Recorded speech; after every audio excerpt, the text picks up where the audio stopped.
esi tele mai ole apa e tosulu mai pea lela samoae lo uatu tuku peleina e pele ohe ilo une iangama ya saunia itato uma ile numu iluma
Banio le Kanana Po Theological Seminary mai Kanana Po America Samoa stasio bi ingano tātou tua e le lei me uma o ia Yesu.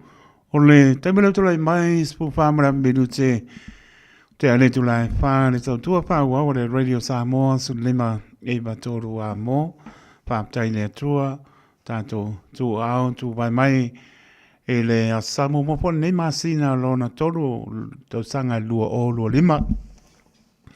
Tonu top sia pe i tātou i whaamneanga sa amaro tātou tua.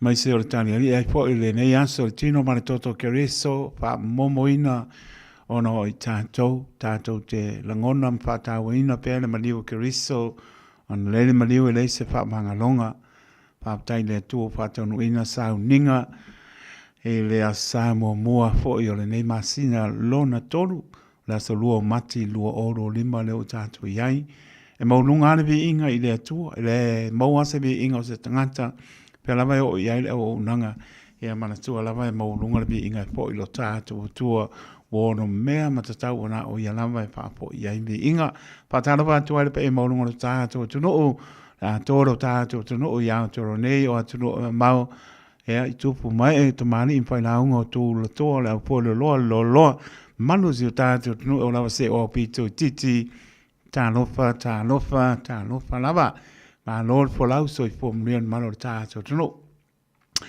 pata lofa ia pa ure tala lelo pa tunu pa ulia so stapa o ao te ro nei la langi atoa to vini o tau suina ai le vai o so i fua ea pata la patu lo to pa ia ma lo to manu pa tai pa le po nei aso le aso pa mantunga e manu e fia ia masfo o tāpo inga i le atua no male mana le upu ia walawa ni ngā mo ia malona malo poro mpatalo patu ai ia pa au ona tala lei patalo po ia tono e malo le tono ia tātou bana i no fuanga e langona lava tātou wam tātou vi o long sia tātou i whaamneanga sa mai manuia o tō manuia po i mātou pia lava tālo loa ia i lea sumaleas e wali tia mea uma e le whaamaoni o le alofa o le atua le tō soifua mo le tātou wola porowa mpatalo patu e le whangaroina o nā pia po i so se mauta ngase mauta malawa lo whātau o tō lia le mano le atunu i ngase o le tino ia patalo patu ma lofa atu tatalo pia mo o tō au silfia le li ila ua ungangi atu te ole atu mbala au atu e tani le li ilon whaamaoni mlana whaamanolonga ia o lo pa i atu ia mawar tātou manosi tātou te au onga mo ia malon pin ngano poroman patalo patu le whangarini foi le uso tina o tō papino tuli o lātou whasalanga i so sto ese e manatua pe o tō talo tari tono o lo langona o tō fi le mu o lo tātou tua ia mese o lo tō musu pea i o tō pin ngano maloto ina ia fo i mai ia o langona salamo puritua i vai vainga sa lai una o atu inano poanga i le pio i aiseis ea ai lo fatu fo i mai tātou vo i leri paule o le ala tātou te manu i ai whai o lon pina ngalo awa ia i tātou e o lawana i alon whanau ma no ta maiti tama mteine tō le atu nawa i aso ma no ia o onga sapia ngai o tō ia mana tō le ngana whaaloalo le ngana tau tala no mera tasi na ia maua o tō he anto pia le lumna i lau whaapero tānia ma lau wha Samoa. Le nganan soi pua e ai, tō mātua mō la e teito. Ia lo whātu mō tō, nia po i tāpenātu mō a onga nama i aso, nia po i pō longa ni maro tātou. Tono, pata halopa wale maro le tono, whai malanga mai le tū, ma le tū, lo la tō le tai, la tō le ea, la tō le ala, whaaptai le atua. Tono mai po i tātou whei loa i lumo nu e le on pōpō ngā, ia o bi ngā po i le atua, ai mā lor malanga manuia. Ia, la po stai me to te liu ai, whai ngā malanga, ia, pa amnia le li, o manuia lava tātou te peido iai, ia, o mnia po i tātou te toe bala ai, whatalo watu po i le sunga le papengainga ia i ese, pa maonga ma le paritue a Doris, ia lo ngā lue le epaka a sai leone, a sia se mai fo, ia sia se mai alum whanau, ia mese o nise o pōpang pala e kāne sia, la po stai me to i po iai lau sunga le papengainga i ese, ma le paritue a Doris, ia pamnia le lu ngā benga pa tai mo maptanga le yaso pa tai pa tasi atu foi ia pe ona ia po le matou tofi le nei yaso sunga pa pe ngai ngai a le tau lau pe sa leli ia usil pil malo tato tunu lo ngā lue ma patua le kalesia pa tonga ke chano sa moa i nuu o nuu o ngā uta o whareura ia ele maukele ia pa tai sunga pa pe ngai ngai le tau lau ia ona le talia po e pa anolo atu si o mato ina ia maaputanga ale au ngā marpatua ala ia i o mātango pia ele maaputanga ni aso Belo sungai. Tai ia sau ninga mesol fa mantunga pa ia mano ta pena mano sauni fa tai le tuo lao lei ia pa po nta to maputa la po stai me to tali wai ia fa mnia le li tai fo ile maputanga le yaso fa mnia le li ia le ua los polo minuto o te ele tu la fa tau tu le radio sa mo so lima e ba tolu a mo fatalo po ia la to lungo lo penga to ilangi alo sina ati ma lo lava ma to mai sina beli e po ia 5 lab 10 ia ma lo lava ia lenga le moenga vai ma lo yo pu la pepe ia ma lo ia mana tua la po yaku le patolina swafa inka po lo parancois ai pasi yang ele visa le mo ia Nā ke pai ako ngai kere i mawanga re mauka re pai ako vai maro i opu lau pepe. A e maua no, e ngā i lua ngā sila pia la i lauka liu mai. Ia ele pa penga, e oi. Le ngon ka oku pia po le leo le. Swapanga i le mauta ngai le visa le mua. Sau ma le oso. Ia, lo pātu mo le po e maputa mai le pio anga o i matautu le whanga. Ia, lenga vai maro i opu lau pepe ma le tausi ma no whalo. Ia. Ia hoi mano longa, tali umai ni le alofa, maranga leo le tua. Panga soro tātou po kalame o bibi inga no tātou tua se pa ile tu la lima o ni ngaro po kalame loia, le fionga partua ia leulua ia li o Linda Woodruff, pe atare tu la lima, anga e tu leo tātou pespenga pa le nganga o bibi inga no tātou tua se ia pa ile tu la e ono, ia, o le sauninga no tu e pe ona, bea i lamba le nea la leo, pai mana ba al ngaro lo tātou tua pe atani tu na ono tātou tua amule lamba i manu le ato tole manos ya o le lamba ta dia mai tātou pai ngano tu ia fiafi o sane tu la ono tai o sauninga ne fiafi sunga pai pe Livingstone fia ma ai Livingstone fia ma ai tai o tātou sauninga pe atani tu la ono pa malofa tan malo tātou tu la to lungo le ala io le o ia lau puata pai ngā tu lo ia al pautuanga lava ma tau alanga le radio Samoa ia pe telepia fia ia longo pe a wol fa nga ina telefon e pula o lau telefon ia o telen so fu ma wai non pautua tu lava tu alano atu ke le ke me fa nga ina telefoni pe tau no lo mo ta fa o tie mo ta malo ia mo le tai me to tali lau telefoni ia pangale ia ta alo tu lunga ma usu pesa ko lau telefoni ia ma kango ko ai ngalo o ta bale ia pe o inale nga ia la to lunga la ia le po le mo le pasia mori ia tu di lava sao ia paina ia le lava le alwa le mo ma wai po sao le mo tanga i pa lo lunga la ia se si lunga tu la pono pa mole pa manato atu me o lava mo tato uma pa po wanga ia tu fa unga o tapo inga nepia pa nia ni ma lol fa ma losi ma lo netino la to sa lava sa ninga me so pa mantunga pa ia tino ma toto keriso ma ngano ai tato pa manato inga le so pa ma lol pa ma losi me so la penga pa ia le tua sa pe ngai ia ma sa ninga le yaso ia pa nia le tua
tama o le langi Yesu e lo uali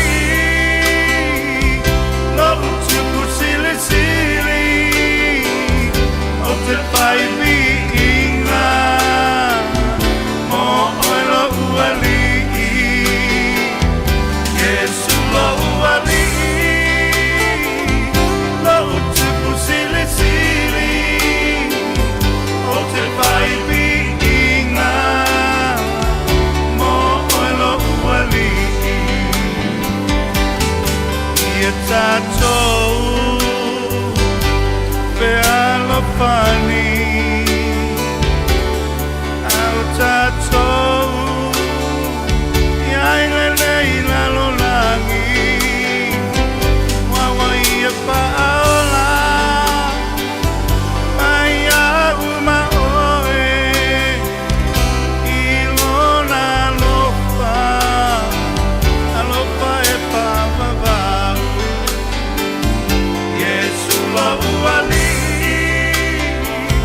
Lo utuku sili sili O te pai vi inga Mo o lo uali Yesu lo uali Lo utuku sili sili O te pai vi inga Mo o lo uali Samoa e Lo uatunu pele E pele lava oe I lo unei loto Samoa la mai Soia le pavai vai Awa ole ali Ua la tamai Yesu lo uali Lo utuku sili sili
Se pong mania na kane sia ka turiko ma le pianga tau fusi o se longo tangi.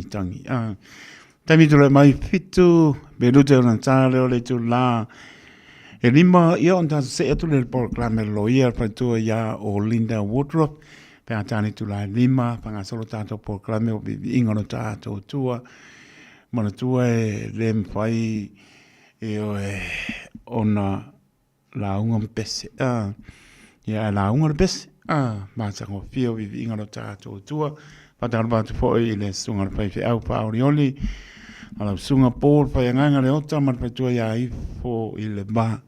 Ia lele i manuia le lua bala awina. Pa moe stai me o luma. Ya lofte dat pa tai ma pa mai pe ha sunga le ia au i mai kana fo theological seminary kana fo sunga i dio pati mar pa tua pa salapa. Ya tali le bala audia ma no la pa tai ma puta na yaso le ma tanga le kalisia mo tato tofi ya talo pa fo i o le songa pa i le pa mana to le aso pa na o le ma to po pese i o na ia wa ngara ngo fo mai ko parsa o mai du mai pese so se parsa le la quella pa mano si so se parsa ele o ia la po anta pinga io le se mo ke la unga io fa sa o ko i siki a kongo mai maunga malu manga ia ale ia vango kedi ngo fore voi pese malu le anko ia fi o loko voi pe ke high spar e pule la voi e o va ko o mai luma io o lunga le lang so le nga o pese nga me lai pai e ke o ma ko pese ko ma ko le pese ia ai io pa manos ia pai pese to no e kale si e pia was pai pe ko bra un le pai pese e pai nga o ta leniu fo e ta to fo ia ta to le tua pa mai si o va ko si mai pa le kongulo leo io me nga ke le pia ko i pese le anga lo leo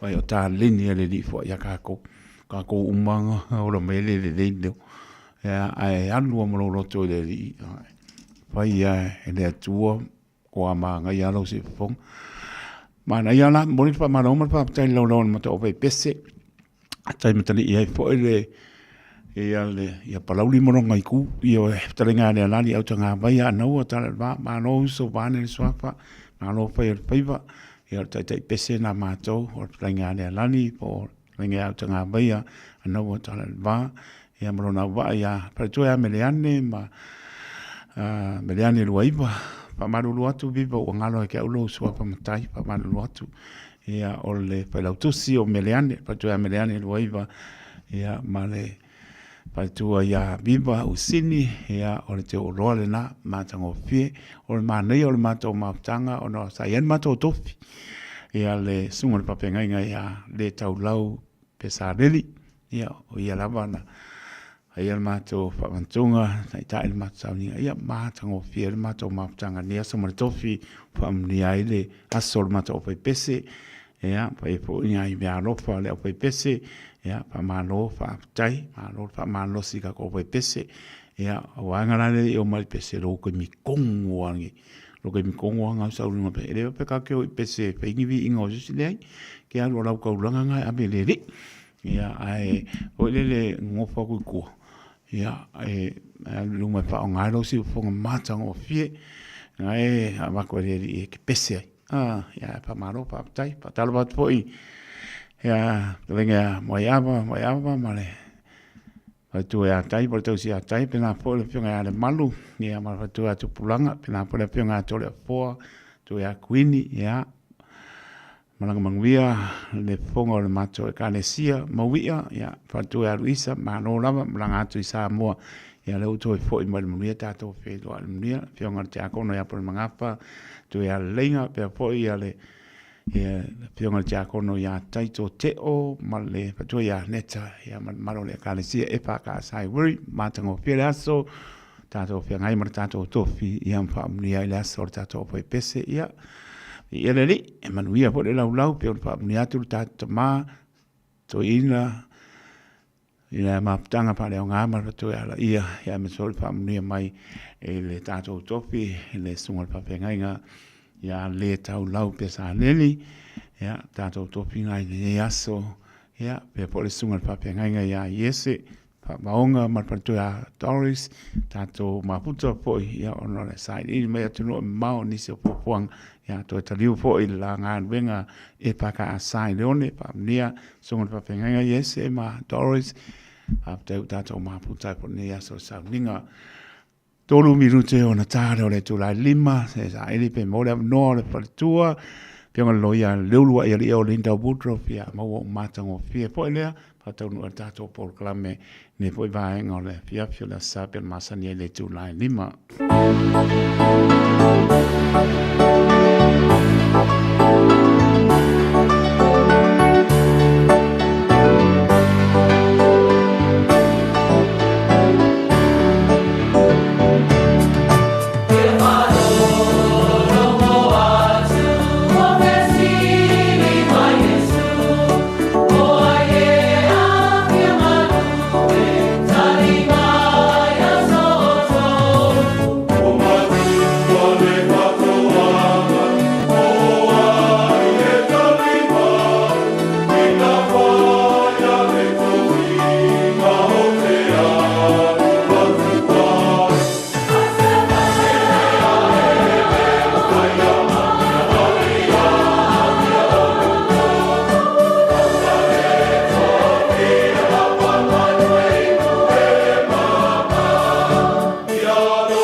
Te pito le mai le ua whami lute ua te ai le tula lima tau tua le Radio Samoa su lima iwa tolu a mo le ua so tai mai le fionga patua loia lulu ai ali o Linda Woodruff ia mol por clan foi ben masaniai tan ton lama matango fieme uma pa tai foi o no le mo le no loia pa pongal maro le tato tu ma mai po inisio tu langa me taong ta upu o ne soliari tu la fono ia ma ponga tia po tato ia le nganga pa lolo vel fa tau ba le o na fa ma ponga tau moli o le porenga le Radio Samoa la tole atu le penga le Sophie o la po nai tu asina ia o poromo fatana patu la ofionga loyer fatua le lua ali ma no le onsite mai ma no po so ifo mnuia ia fatalo fatu la ofionga taito pastai mole ne ya no botato e so ta e fo ilungo tato le tiolta po kalame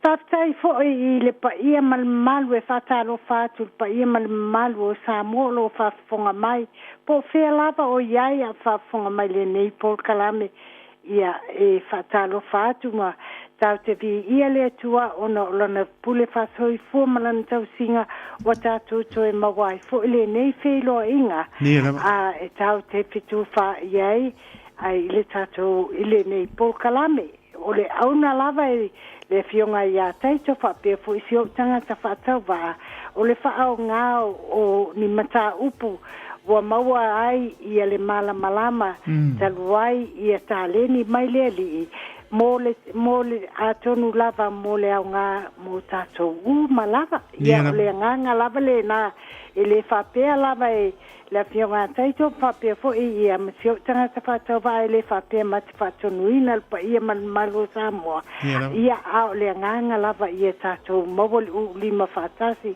te so tai fatasi manga lua fatasi e mawali tato manuia la tele ia ole tato po kalamile ne vai aso e fia tal no ina ni mata uputau immigration po fai te malanga ina ma tula fono New Zealand le wa tele lava ina fisuia ile ne vai tau o le mela e silio na tau o le tal no ina awa le tele o le nei talo na tala le ofisa o le nei ofisa lo il vai ile nei tau sanga fo faftai le li o le tele yo nai tangata sa tau ma fai lava ia il matu ofisa e apalai no fo mau a tele lava sa fa le tonu ia o atu fa le tonu mta opu a le o ma mai ia no fo mau e sal no ina la le mta opu le nei ono e tele lava le suenga le o iai ia tu la fono ni sila tani nei ma fa tu ino tatu tangata ia no fo uta iai ma awal fata mala wa le to faingo fie ia nei vai tau I me tau tu la fono. O le mata upula tau immigration pe ona utawa. O le te lava nai tangata na le ni visa pe sa fa le tonu fo ia le fa ftai wa manuia mai. Wa nga fo ila le na manuia nai na tangata. Wa toi tilo loloto ai. Ia wa tonu wa me ia wa fa tonu mai le resident le immigration na New Zealand mo nai tangata ia wa mawal no fo mau wa ole senga o so nei ma so ia botea o so ia botea ma wa mai lo no fo mau ia eta wa le resident permit ole permit no fo mau uma ele to ia ni se pole nga nei aso le ai bo tele le suia inga o lunga la tu la fono il termine pe la va inga ia tele o na yo tato tangata faftai le li wa mawhamanwia ina mai ia talo sanga na ave mo lato wa maua e maua mai ia me tawole resident visa wa wole to whaonga ina fo le upu pe mita pe yo aso ia wa whaonga le upu visa e whapalangi ia al tato fasa mo ia ole permita lava po ole residence visa la e ole bomba mai mo tangata nei tulafono e te tawana malamala mo tātou tangata ona wa sui. O le residence visa le wa maua mai, e le whapē tutusa ma le upule o le permanent residence visa, O le permanent residence, o le upu papalangi le o le permanent residence visa, o le nofo maualo ia lea, Ai tusa o le residence visa, e na o le lua tausanga e tu umai ai. E no fo maua ele tangata le wa maua le visa. Ioe, o tausanga la nei e lua mai le aso na maua ina ai, le na manui ai le apalai. Le aso le lungo tusi na apala na maua mai. E maua ai la le tangata le wa maua le residence visa. E mawhai ai o na nofo mahalu whainga doenga i New Zealand e le tue tau sa ilia ni work visas me whapena, ma leisi mea e mawhai lava o na whea ruai, pe atu e alu i Samoa, te whao tu e sau, i le lua tau sanga lea, i tu tonu o le lua tau sanga lea, mai le aso na mawai le residence visa. Ai, o le whanue lawe la, a whai la ai wa lata le lua tau sanga le nei, ai alu i Samoa, ai pe se whalebe lawe whafose i wata mai. Inga o solo le valele alu ai te i bo mai le lua tau sanga o i Samoa e le mawhaina toe apalai e toe fo i mai New Zealand pe a whai e le i whai se apalai e loa mai ioe e fisu iai le tūlanga le tūlanga le o iai o le whainga tāla le na ai o le mea le leila le o iai tangata nei o maua le lua tau sanga lea e a foi o le whautuanga sili e tuau na tāua e te tau lava o na sila fia e tātou tangata a manuia lo le maua o le residence visa lea le lua tau sanga o na tusi lo la i e la lo le taimi e umai le lua tau sanga lea ai uma lo le lua tau sanga po walata i ai foi lea sui ave lo male apalai e a mai ele permanent residence visa pe na ota o le permanent residence visa ia ele mafaina apalai ya so se longa tangata ia wa maua le residence visa e mafai na apalai le permanent residence visa ia e fata wa ina lava le tato ngana le upu permanent awa le no fo maua lo ia le o lo fa sa molna o le fa malama tueli tato vaenga ia o le permanent residence visa la por permita le e mafai ai loa ona e fea ruai ma toe sau i tutonu o New Zealand e le toe tau apala ia se isi variation po se pesuia inga o se visa tusa o le o ele o fata wa ina o le tangata no fo maualo ia i New Zealand ai manatua ele mafaina apalai ele o au mai New Zealand pe o aso ia permanent residence visa ile taimi mo e mawailo residence na le residence visa le au mai matu mai le lua tau sanga ia ole mela na ole lua tau sanga la na e fata mala ma e alu i Samoa pe alu sisi atunu te whaaruai a wangalo o na apalai e faise variation po se fesuia inga o le visa ia e wale mawhai ai wae to e fo ia i tu le mena iai e wa fiu wai whaatali atu e te fiu wai whaatali ia pe avatu fo ilava e mawhai lava ia la toon wha pe mai le ai o tangata o le wa overstay a wale tu iso visa ia ole mela na ia na mai maulola i ole taimi matupe ma me umana alu ile tau mawhainga ole residence mua ole ala te whautua ina i lava Malaysia tau mawhai lava tusi lalo le aso e uma ile lua tau lea ioe ona mawhai e lola ia na apalai ile permanent residence visa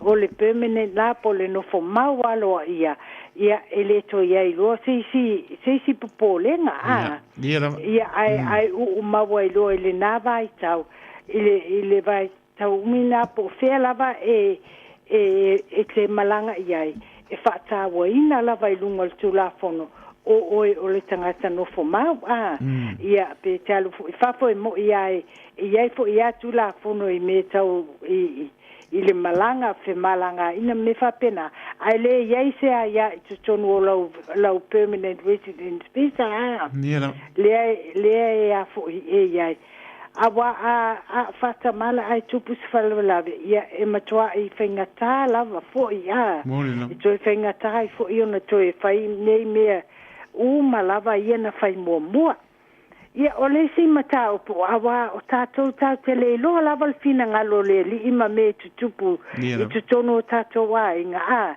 e te lava wo tupu mai sfalave I Samoa pe tu mai po se malio se ainga po se me wo tupu ia va de lo le popole mo so le va le alu e fe so ani a ngalo na fai le visa le ia o le fai ngatala na sile lava le tau ma fai sa o me ia tupu mai ni me popole ai mani fa le o ainga e te tau ona fe o ia ala wa ia tonu ia wo mautu mane ele io ele to yese me fai ia ole la tafautuanga na wa ole mele e o iloia na tamasani nei tau sanga e tolu sepulu mona tupu wa fai ia ale wa ese lava tu la fono ai ma nei fo la tai nei la fionga tai to fa manatu tuai lava e moni lava tu la fono e tu sia ai ole mele na le ia le pale mene la te pesuia ina ia tu la fono ele fa pela atu sia lalo matato matani ai mai loa ia o tu la fono ana la fa nga mota to volanga ile ne tu no le ai e pesuia I lava ia tu la fono I me umalava ai mese lava ia mene tau immigration po ia tangata o mai e tu fo New Zealand ia po ia ni fale ma me ngaruenga me fa pena ia una faia la to fai unga I me tau immigration ia a olisi la me o te fa tua ina I lava wai uti lava ta taimi por kalame ta te fa tua ina lava o tato tangata wa o te fa tua ina lava tangata ia o te tuai o te fai lava ia fa tai o le wo manuia wa mawala la residence visa a lela wa fa atu tu si lalo le aso le o te tangwa fa manatu le aso tu si lalo le po tu si la wapi a ele fa pe a tu si lalo le api al mato office ia e ola ite ilava o ye fo o la voltangata o le pe o to te wo ye se fa la ve tu po te ma I fo ite ye se me tu la mai ia na le ma faila ia pe na longo atu o le taimi lea e sili lava tato lima fatasi tu si lalo e tu si lalo e ona tato fetau sia ile ma fa manatu atu a le si me tele lava I me fa pe a mai lo le residence visa mua ia mautu lava ia o tato tangata awa ne tupuni me fa pe so ia tu la fono tu ioi e molia ile tu la fono wa tu sape manuia nei mea e molia lo ile tu la fono pe pal pui e toi ave se malava nei mea ai ave New Zealand deportation order le fatonunga foi le o le wo soli tu la fono o soli vai ina tu lo lava ia tu la fono New Zealand la e toi fo isa mo le sole tu loa e tu sape ye nei au fa nau a inga matua New Zealand nei ele ai o le deportation order matua tu tilo a New Zealand ile le o New Zealand ai le o tangata e mo ilava ia tatau ilalo humanitarian po le tu la fono ye pui ia tawo tangata ai a tilo New Zealand e ia lava fa pe mai lava ia tali le ai o matou e ai le ai New Zealand e pui ele atunu wa tole nei mo na tangata e tu sala po le po fa pe o e ma o taito ye me ta ya ta wale ata te lo mtal noi i ta por kalame e ta human rights ele ngata human rights tu la fono New Zealand ai telefo lava e tu human rights po puipuinga o ai atu tawa tātou whaale tangata. Mai tu la fono alalangi e te saini sa saini e New Zealand. Ia ma wha mautuina lava e New Zealand. O le me foi alna o le aese o ia le palemia ma tangata e le whapea na o New Zealand e ni tonu e o i whafo e talanoa maisi atu no a. Ia o le mea la e sili o na whatawa ina. Ia alolofa a maua maili nofo mau. O poni ma whaftai le li inafa manuianga. Ma pui o langa awane i maua ini ni whaasalanga e oi le whalpui a wai. Tu salava pe mawane i mele lei uma. E toi ave se ina lava i New Zealand. Ia le whaitalia ala malo. Ave se ina ai nei mea whape nei. Ia ana ave se loa la ia e piu e toi e fiwe tu e tau mawhai e le whape e tau mawhai e tuloa mawhai. E moni lava atono a ieni mea ta whaatawa ina lava. Ai se a manuia ni apalai mea tau deportation. E ieni tangata po i o matua i solia lava tu la fono.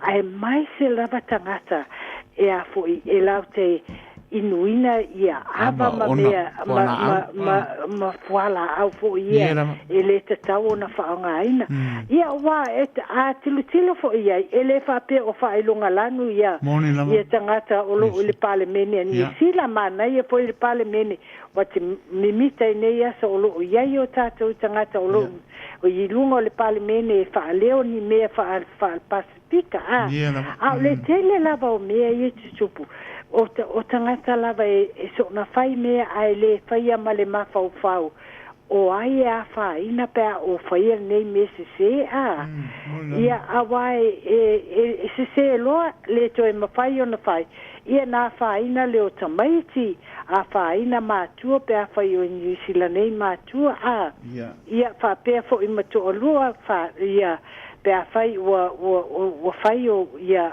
se a ingo o le tangata le a whaina. Ia o le talno anga o le a foi. O le whamanatu atu lava i tātou tangata le fisuia inga lea wa o le i fisuia inga i metau immigration o mea fau e le whapea o ni mea ua lewa na whaonga ina whapea ne ia. O mea ua lewa na whaonga ina o tula pono ia.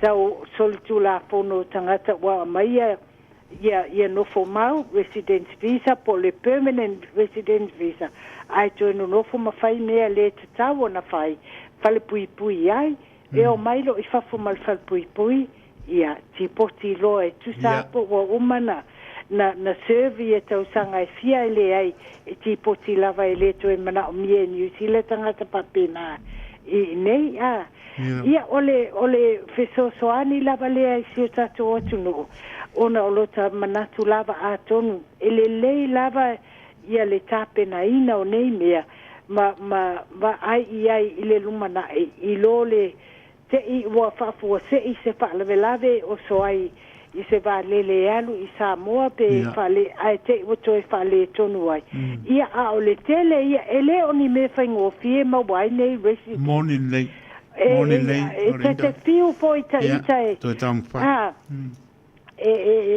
mai mea mai Samoa a mai pepa mai i tula fono a isi a tunu tula fono la langi ua sangi lima ai New Zealand ma me whapena o te whaonga ina mani ni mea e a whaina i mea whapea e le whapea na ona o le o te loa i lava i tangata na ona mai au pepa le immigration lai lunga o le internet nofo ma kolosi mea e kolosi ma fai mea le fa pena le fai ngo mta upu ne ia fai alo ia ma le si mea te fai ia alo ia fa pene ai ese me se fai e tangata fai ngā duenga le malo e ma fai lo ona o aveina ile falfamasino e a fo e fa mole to e fa tonu teacher review e fai e fa mole aves fa tonu ngal falfamasino ile vaenga leo le malo ona se la to fai unga i mea ia ai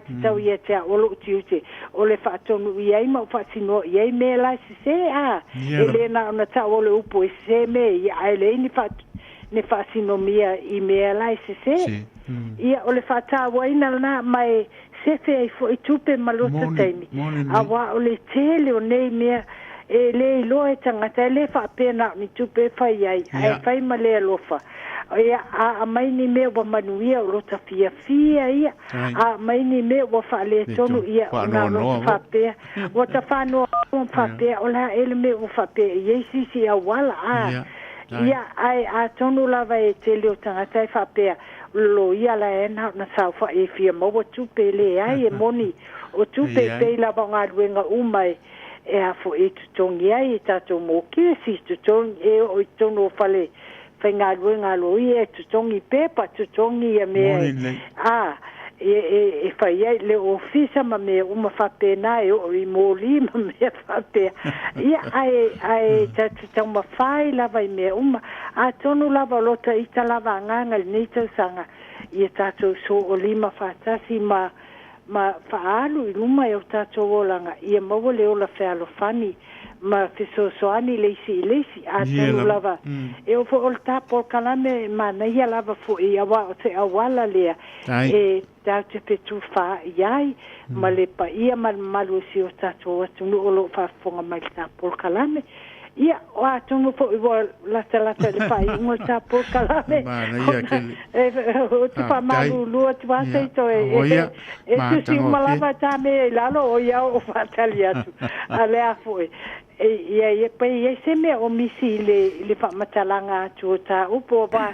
O le tipesa o mawhau lava le upu leo le permanent. Ia o le upu visa e iai lava upu papalangi. Wa pe sa fa ngo fi ya tai la so le ta o le upu pe mita. Ia sa al nei upu visa. Ia e fa le ye se upu fa sa mo ta ilo pe le lo fa. E ka sa o le visa. O e ta. Ia wa le so ai pa ngo fi na mo tanga ta umba. Io e pe por ka ngo le ban ne por pa ngala tunu mo fonga o le pe po le o le a po le pe mika pe me ia o le pe mika ia vale manga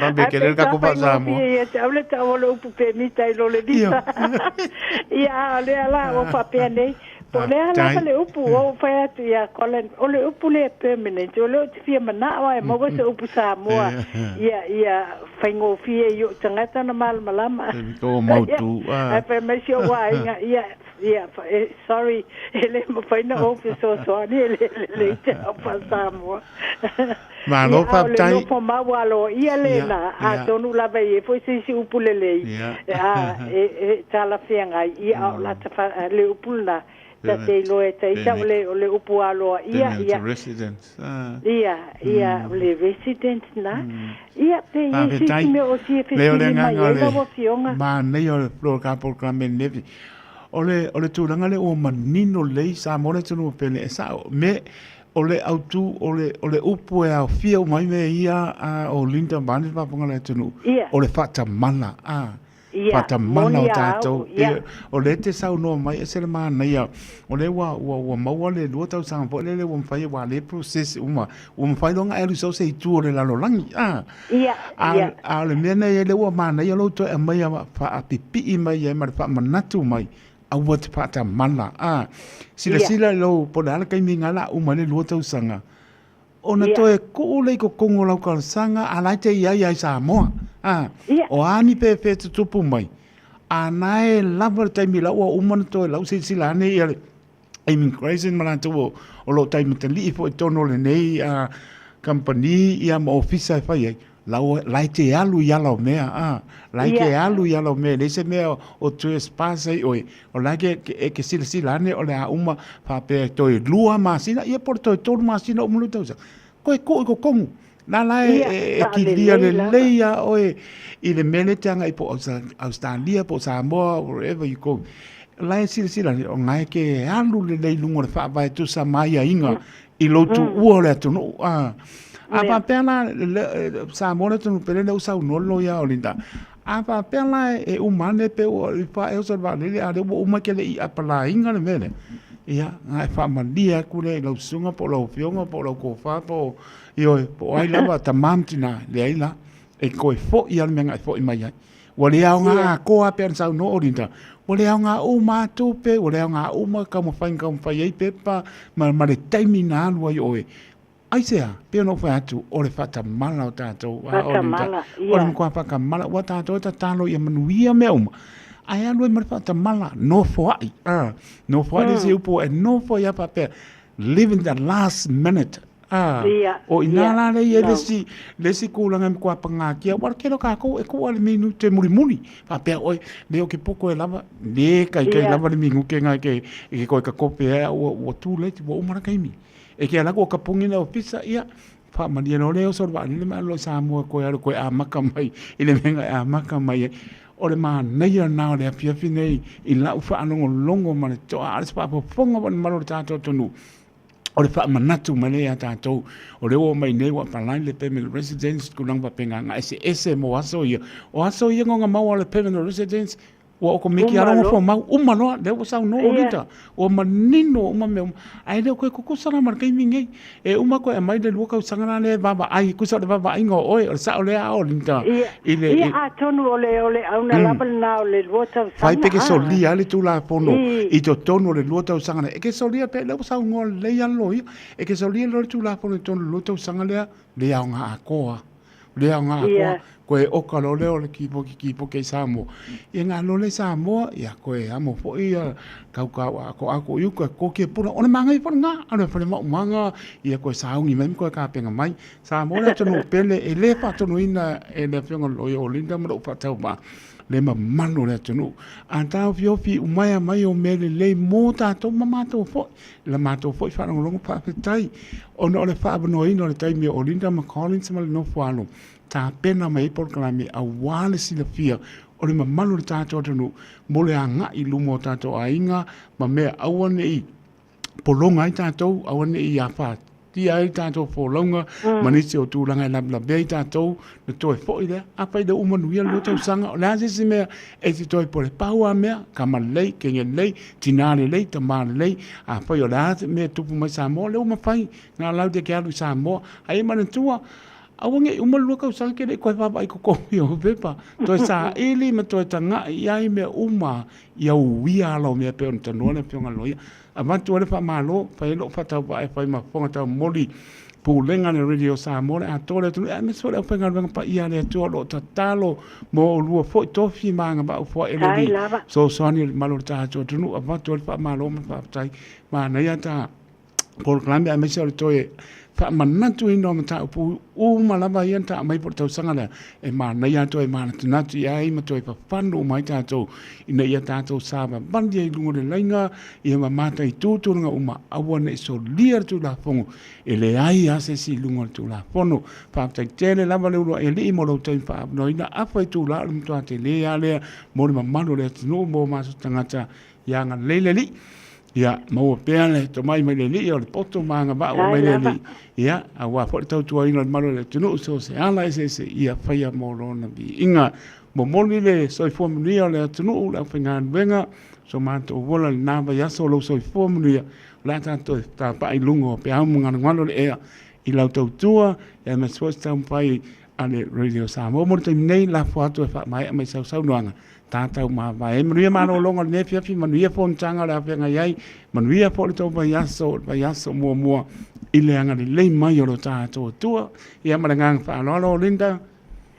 Ia whaftai loa whiunga taito i lo sosoane mele i umo i te whaia mō tā por kalame ma lo tau mawhai mai fo e whamanino ni vaenga ia awa o le pe lava o ta wele amatanga o ta o por kalame ta te ulima fatasi ia ma sosoani leisi wale manuia lau televisi o tato watunu ia pe ona e sa noa e le ai e le o se whatonuina o le whaonga ina o le talheni mai le li e sosoani atu ai lava ai whaftai mai to ele o lo wanganga Molo soani i le nei tangata whatau wafu i malta por kalame. Ia whaftai fo le li i mola weona le nei tato le tio ia ma lato malaba lo mawala mahalosi malmanuia wa fa longo mai e fo le nei a fiafi tau te vi ia le tua ia matatalo pe le tama o langi ia lofa mai ma fo i pe le tato ola mal tato soi fo ia ma pe taimi tau te pitu fai fa pe nei ia au le taimi nei ia fa manuia le tua le vai aso ato lea mo le ia vai aspo i lo fionga fa pe fo le tato le tio ia malu sa molo fa fonga mai ia mai se foi le lo fa anga mo sunga fa fenga ngam faltua o lo saunia ia tatu sauninga mo ile ne sa au terminei ia fa tai ia tatu tatalo le li tau te feiloi fo il vai es fo le manuia ia fa so foina la votionga taito fa fo i fa so to fa so i fua ile pa ia mal la fa fonga le nei afi ia fa so i fua lo fa tele to mo lo mo collins mal no fa so i fua ia so i fua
Uwasoona oli neiloloto ya Yesu Uwaya faula yote ya unamepese po Pese Alleluia olela olo wanganga oya nganga oe Yes we faula mai wo oli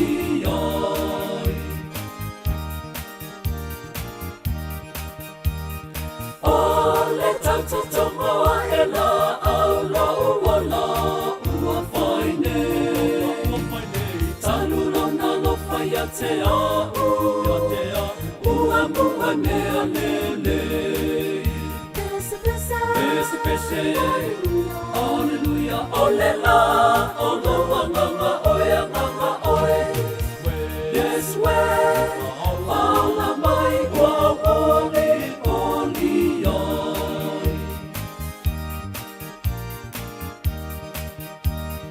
ia tupu olaola mai se pama watoto o Yesu lava le pongai o laula mi o fo pese Alleluia olela oloa nganga oia nganga oe Yes we Paula mai o oli oli ai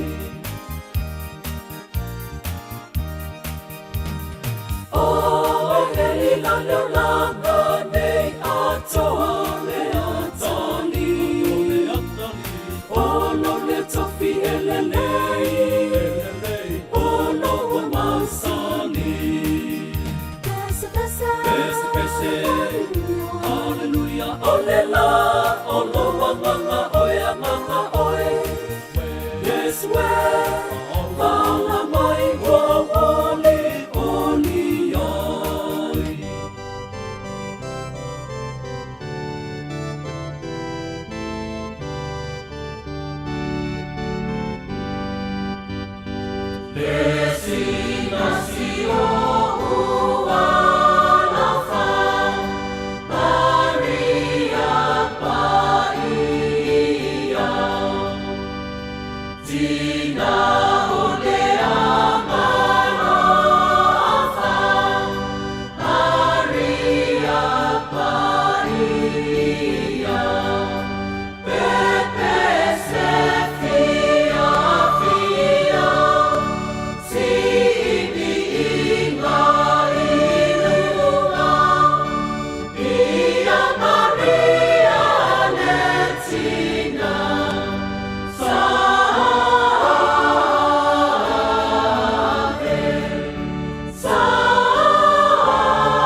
Pepe se fia,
Maria le sina le file mu ave lo wola I ao ngā.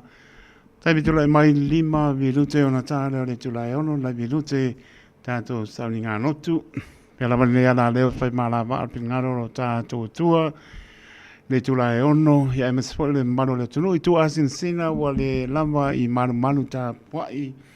O le ato tōna marosi ia o lātou tā lia lama tātou whai ngā notu le tulai ono.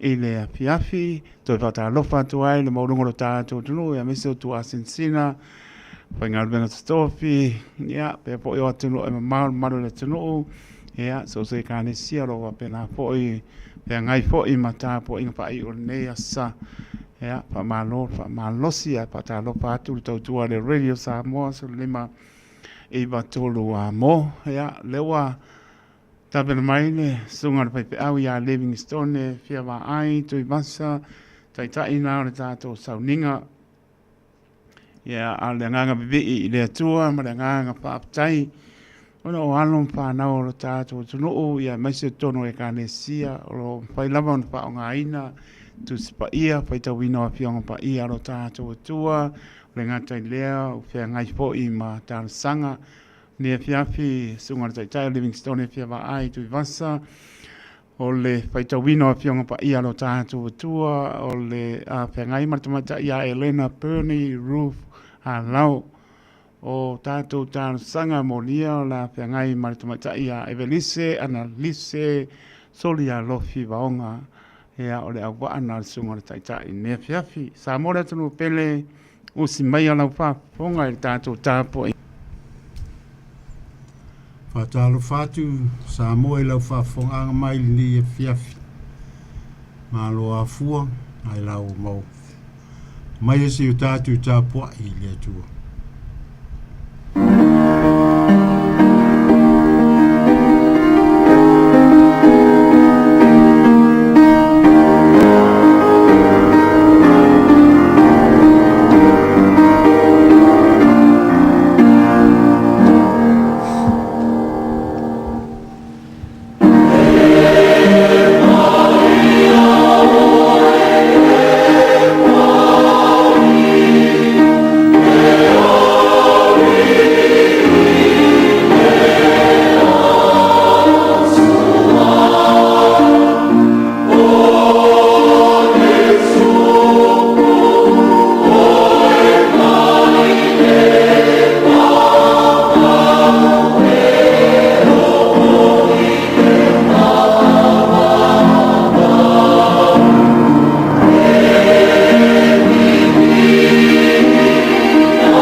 Tanga le upu, sai le atua le upu, le atua foi le upu.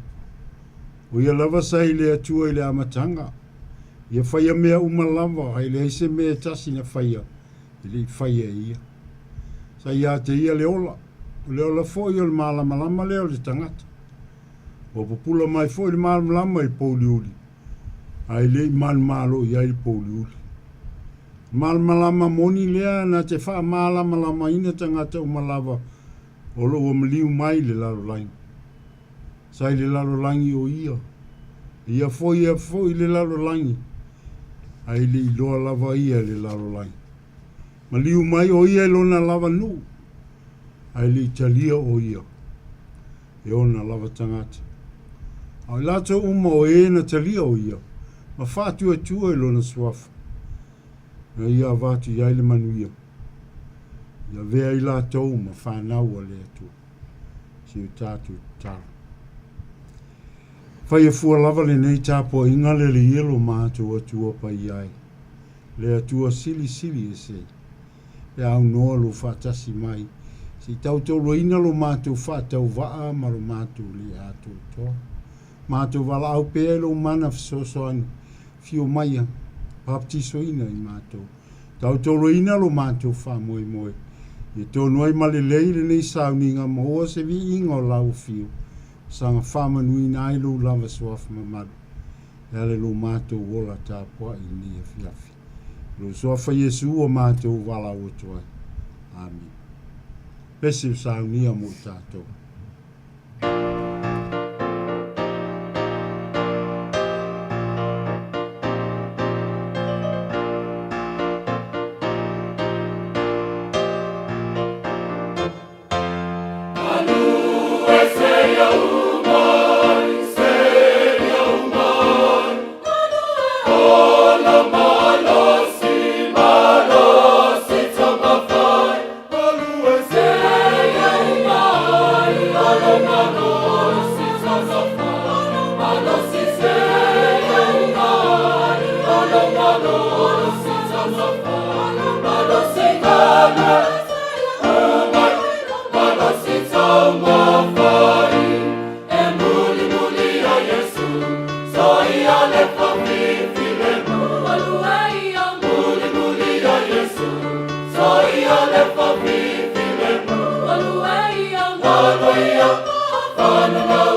Fafofonga mai ia fionga pa ia le atua. O la o faitawina mai le tusi pa ia. O le tusi faitaw mo le aso e ala i le fasinonga le tusi faitaw aso. Ua maua mai i le tala lelei na tusia Ioane. Mata upe se fulu valu. Ai o le a o faitawina mai le fai upe lua se fulu valu. Se ia o i le fai unga o le mata upu. O a fionga pa ia a le atua. O na lato taitaina leo Yesu mayaka yafa i le maotso le kovana. Ua au foi. E le i ulo fale i lato i le maotso le alii. Ne i leanga i lato. O na le mawhai lea o na ai i le paseka. O na alua i lea i fafo o pi lato i ate i lato. Ua fai atu. Se mea ua outou momoli ai I le nā tangata. Ua lātou tali mai a te ia. A whai ana le pangotā o ia. Po ua mātou le tu uina atu o ia ia te oi. O na whai atu leo pi lato ia te I lātou. I nā ave ia e outou ia te ia. I nā whamasino ia te ia. I la outou tu la whono. O na whai mai leo o iutaia ia te ia. E sā o na mātou whasioti o se tasi. Ua taunu uaile whetalainga Yesu. Na whetalai atu wai o ia. Ina ua tau atu le wingolo na maliu o le a maliu wai o ia. O na toe ulu fale leo o pi lato I le maota o le alii. Ua vala au ia Yesu. Ua whai mai a te ia. O oe ea le tupo tangata iutaia. Ua tali atu Yesu ia te ia. Pese upo mai a te oe lea upu. Pena ta ua ue nisi a te oe. Ua tali mai pi lato. O te se iutaia ea. Ua tu uina mai oe. Ia te au e lau nuu ma le au o saulanga sili. Pese ale mea ua e whaia. Ua tali atu Yesu. E le mai le lalolangi nei lo malo. A whai ana mai le lalolangi nei lo malo. Po ua tawa au auna. Ina ne itu uina atua uia iutaia. A o le nei. E le mai I nei lo malo. O na whai mai leo pi lato ia te ia. O le nā foi. E te se tupu ea oi. Ua tali atu Yesu. O lea lava, o au o le tupu. O le mea le nei na whanau mai ai au. O le mea foi le nei na o sawai I le lalolangi. Ina ia o moli mau I le upumoni. O I lato uma lava o I le upumoni. E whaalongo mai I lato I lo leo. Ua whai mai pi lato ia te ia. Po o lea le upumoni. Ua whai mai lea upu. O na toe alu lea o ia I fafo ia iuta ia. Ua whai atu fo ia te I lato. O te leiloa se mea e salai o ia. A o la o tō tū lea. Ia o talai nātu ia te o tō se tasi tangata I le pāseka. O le nei, pe tō te manana o ea ina ia o talai nātu ia te o tō le tupo tangata iuta ia. O na toe alalanga leo o I lātou umalava. Ua whaape atu. A ua lava le nā, a o pārapa. O pārapa o le whaumea. Ia whaamanuia mai le atua I le whaita wino ana a fionga pa ia. Ma ia tu mau watu pea ia te ia. Lona lava vi inga. E whaavavau lava. Amene. O le tatalo o le whawhetai, whātoi senga, mama moli nisi o a tātou mana onga I le atua. Tātou ifo, matatalo. Le atua pa I ai, o le atua lawa fio o le ola, o le amatanga, ma le ngataanga. O oe lava o le a lefa ma le o meka. A wao lawa fio e tatau na mātou vi ia e tangata o malava. Whawhetai ua mātou maua fia leo lua I asa sā mua o le nei māsina. A o tū maulau whau unga mana I lunga o sā mua malana tapua inga. Whawhetai I o mea lofa I tele, ua whaatama o ainga I na ai lo mātou ola o le poto male ata mai. Ua mawhai ai o na whaasoa o mātou tiute, ma whaatino a mātou ngaluenga, ina ia vi ia ai lawa fio e whaavavau. Po lea lava so mātou anga waa, ma so mātou lelei, e le lanu ai lea lofa sili ese o lawa fio ia I mātou. Whawhetai ono le soifua ngalulue o tangata, ma lo lātou 5 fua I molau ngaluenga. Whawhetai lea nganga pa ia, o lo mātou fisosani sili ato tasi, Tautu alua ina I mātou I taimi uma, ua maua ai lo mātou malo si whaafawina. Whawhetai lautu si pa ia, ua mātou whaitau ma maua ai upu leola, ai sili I la mātou whawhetai, o le maliu ma le toetu manu malo mai o lo walo pele e toa tasi o Yesu Kiriso, o mātou maua ai leola, ma maua atili ai pea lava. Mātou te whātou ese tamā, ono I mātou o tangata ngasala. Tele lo mātou whātamala, ma lo mātou ola sona whai. Ua awhai na ile soifua ma le ola o nisi tangata. Ua le aiso mātou loto whamangalo. Ua mātou le alolofa atu I nisi, o mana o mia se fisosoani. Ua mātou whamua mea o le lalolangi, a ua ngalo ia I mātou lawa fio. Whamanu ia mai le tapua inga I Samoa I le nei a fiafi. Whamanu ia I e ka le sia kirisiano uma I tutonu o le nei atunuu. Whaamanuia le tapua inga nei o mātou mātua, ua pula la ngoto le soifua. Se taimi, mātou whalonga I lau finangalo, fola ina I lau au ona, ia ngoto ifo I o mātou loto ma avea ma moe fau, e tupu ai le maalosi e au ona ma tautua ai I lau a fio. Whaamanuia I le nei ala leo, malana tautua whai peo. O nisi ia o mātou tatalo tama, ia whai a pea lau finangalo, ai leo mātou loto. Amene. Pese o saunia mai tātou. Yeah.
masina upu e whaavai na ise manatu le nei a fiafi. Sua whamamalu le tu e tō taspa ia.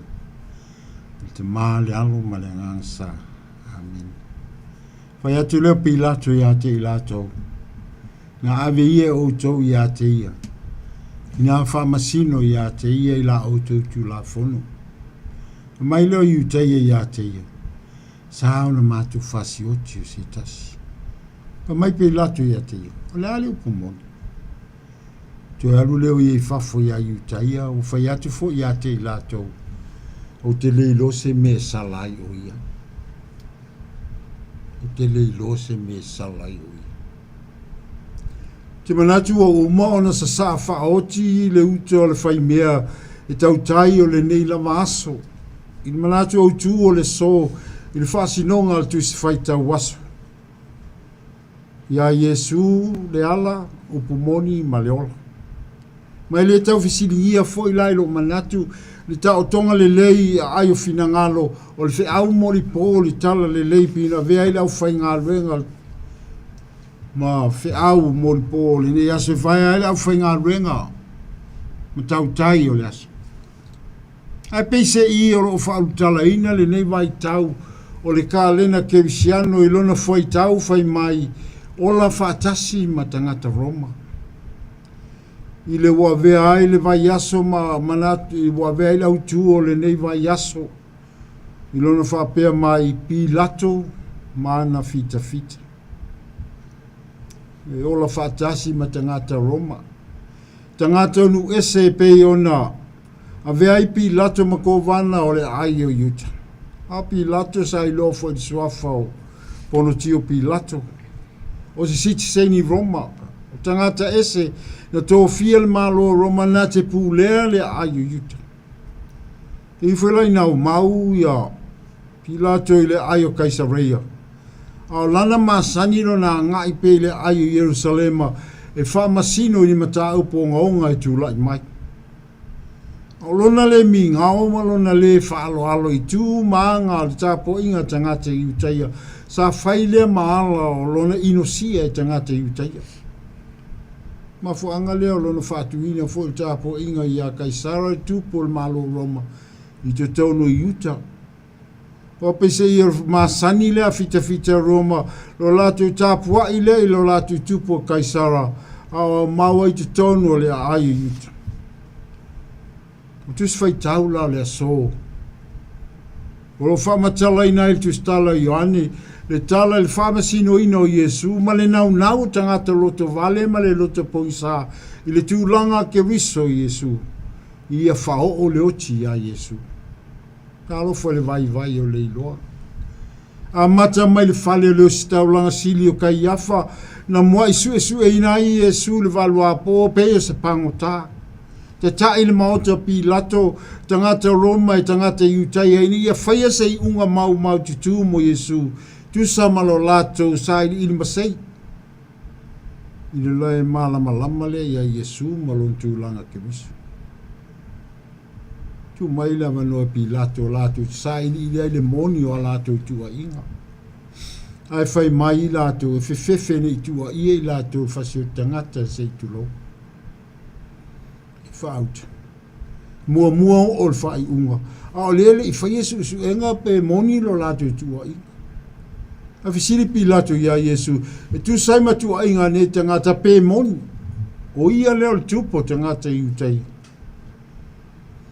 a tali a Yesu il fisiri ile o ia se tupo mai lalo ne a o ia le ala o pumoni ma le ola mai fea lea whaasino manga e mai lea tua soifua le tamaa o lena awina mai o ia ioi Yesu ke riso le tupo malava na liu tino tangata mai le lalo langi e tā lai le upumoni i whaima moli mauola o lea lava upumoni le ke riso o io le ala le upumoni ma le ola na fio mai lon tino tangata i a mili tino whaatasi ma tangata o le lalo langi a Pilato e le tangata whaatu e tua ia Yesu na te ilo ai le tua soifua malona fina ngalo apo tangata i le lalo langi.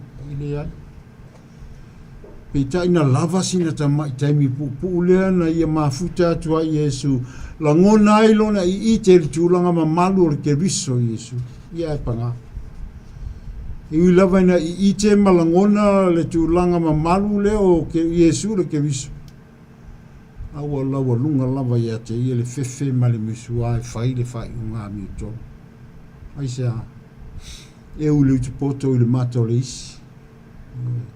Si o le lopo le ase fa unga te tau na fai ina ia fa maliem fa to fi le mule va o mai o tangata I faf le o fa tu po vivesi mal te e o lo ofitie lo te po sa ai talu lo lato le malama lama ya Yesu le lo fa tino ai mal fa inga se ia fa malie le fina o vale o le au sa ili masei o lo nau whao le oti a Yesu. Le alawa o mai anga al paseka e ufi e tua inga se awa le whai al whai unga ami o tono pilatu. Sa ili to wha ma le utanga tangata tono o lo nau e whao le oti a Yesu. I lo lato whitanga I le tūlanga ke viso. O la le unga no o iai. Wha sala tangata le senga sala. Ai fa mangalo I tangata lo sala I whakipui. Ono lana nga sala o wha mauni. Wa vele loto mataua, wa le I tilo ai I tangata ma fuon ta uleanga ina mfa sala I le whakipui. Ono lana amio sol tu la fono, ai whaut. Ala langa tangata wha sala I Yesu. Ai e wha sao loto I a parapa le pautaa. Yo eu ia le matui tui o lang sala na fa pui ai parapa a wale a vele sul te la fono mafu anga no ti ai le loto le lei tangata yu tai o e o lo fa sanga tau ya Yesu le ke bisu ile I fai ngofie foi la nga luenga pilato o le fa masino pe a fita ia I malolonga fa pea tau o le pua malafo le isi a o le tilo I fol tangata ia te ia lava. Pe o moni lana faktua inga e pe o sao foi lana fai unga. Fai se mata upo ngonga fa pia. Pa ia e le au fa fufonga le fiafi. Ile ia se isi ato toso na le lei. Ilu morsi la fanga ati o lo tatu o tua so I fu. Ile I fo se isi e tonu ma sao ni mea na te faia I taimi uma.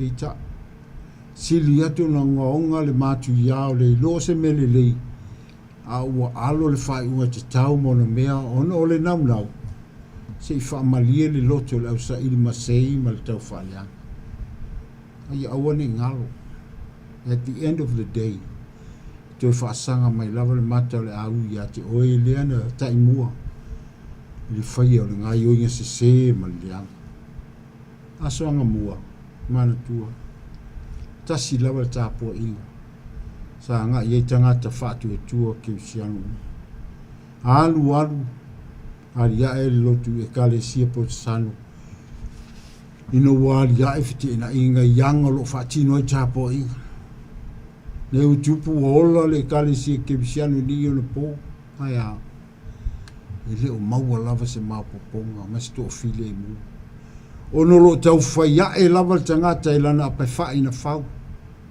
Telefoina e sele wha vai na mua ia fua mai ai le kale sia kevisiano a wa whau lava le apai wha ia tangata ia i le mea whitau I malona mana.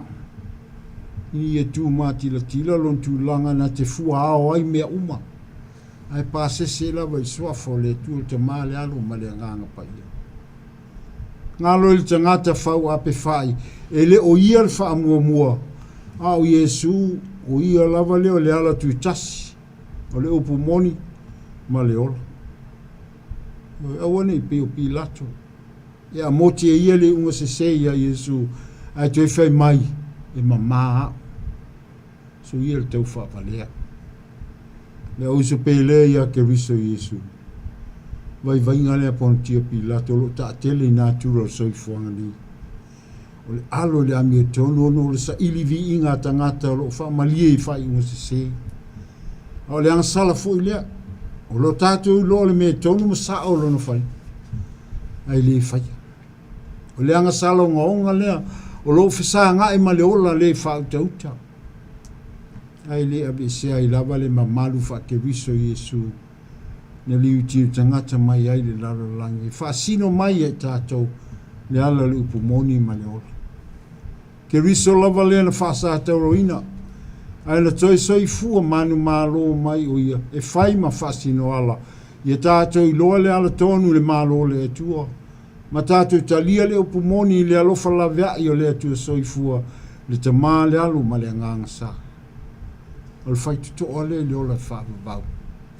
O matala mai mo i tātou. Tātou talia o Yesu Keriso. O ia lava leo le alii ma le whaola o le lalo langi. Ma o ia lava fo i leo le tupu au le langi ma le lalo langi. I o lava le nala au.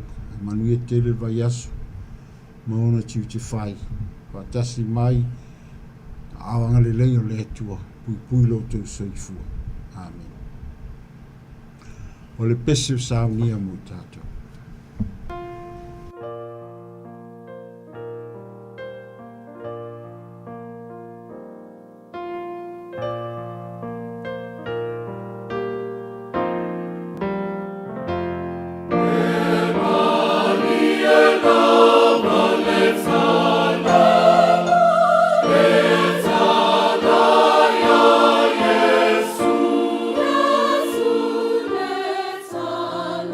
Ilo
Whaftai te le lava i lau sunga le o tai to mo vi inga le ne fiafi. Ma lo whaftai fo i mo tiu te whatini ki am sai. Ma lo nga lui tātou whai o le talo. Ia turi loina pe mātou le ia le tua pa iai lo file mu ma lo manuia. Leo malave ina i lo mātou ola mai pupo ngā mani malo fo mai lamatia i lo mātou whamoi moi. Tau loi mātou i o awanga le lei, le fiafi ma le nei po. Leo i mātou i lo file mu ma ua se malo longa i fale. Ai mai se saunia i mātou mo le vai aso maona fe au ma ngā luenga whatinu. Iai lo le ma lo lofa mafutaina pe i mātou leo no. Lo file mu ma lo manuia le i o mātou wala au atu ai pe. Pa i mai tau luina i mātou, i wai mea uma i lo file. Sofa Yesu wala atu ai. Amen.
pe i atu i lo tātou le i si pangamani o le kānesia papaputonga ke Samarik Samoa ma le pia anga o panga i tua. Be inga upa mai atu ai le tātou sauni ngā lotu i le ne po i apiapi pa pongan maro le atunu o iao te oro nei mana langi atoa.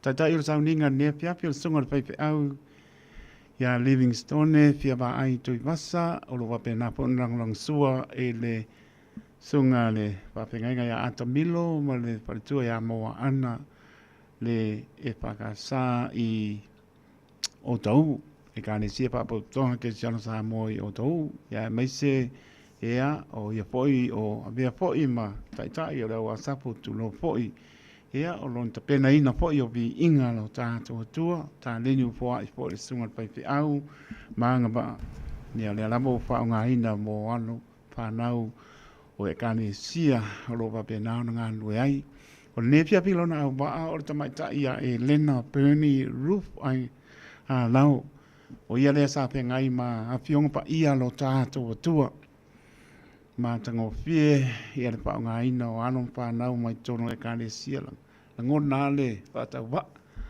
i lo mo le si panga le li ma lo le mana tuane mana tui fo la whinga venga ia me se ole nganga bibi i o le pao ngā ina o anong whanau mai tono e kāne sia e fia ia umana i po i lea pe atu sai mara wha moe moe o i la toa vea ma tai o sauninga i lungo nea la leo le tautua le Radio Samoa o le tamaitai a Ebelise, Analise, Soli Alofi, Vaonga, sa pia ngai matalusanga, matango fie, le fiafi.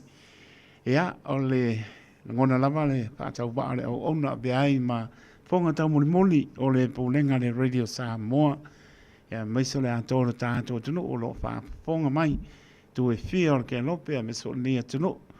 E ale au pengana venga stofi e mo mori atu pa maloma pa tai lau sunga Livingstone e pia ma ai tui masa ya maise lo awa ni fia piano le kānesia pa tai le lofa o le li ya maise o le pa o ngā ina lamba o along pa nau pa tai po lo manatu ane tō wha te tala tō wha ne tua lau sunga pa au nivi ya o a wina mai e po le pa o ngā ina o nai along pa nau mai e kānesia ya walama le ngana mo la tō lumnai Mato le pa maloma pa tai malo ta pena malo por sa uni por le tala le so que viso le wala lo sa mai pion pa ia lo ta to tu ala me lo sunga ka me so ia pa nau ta lo sanga me se o pion pa ia lo ta to tu le wo pa pon maro le tno mo fa no longo le mansa ngo fie le me ngon au ne fia to mo ta binai e ale so i fua mano tātou wola palenga. Ia tātou fo lau po ni tau sanga po, le waso lua o manti le masina lona tolo le lua o lo lima.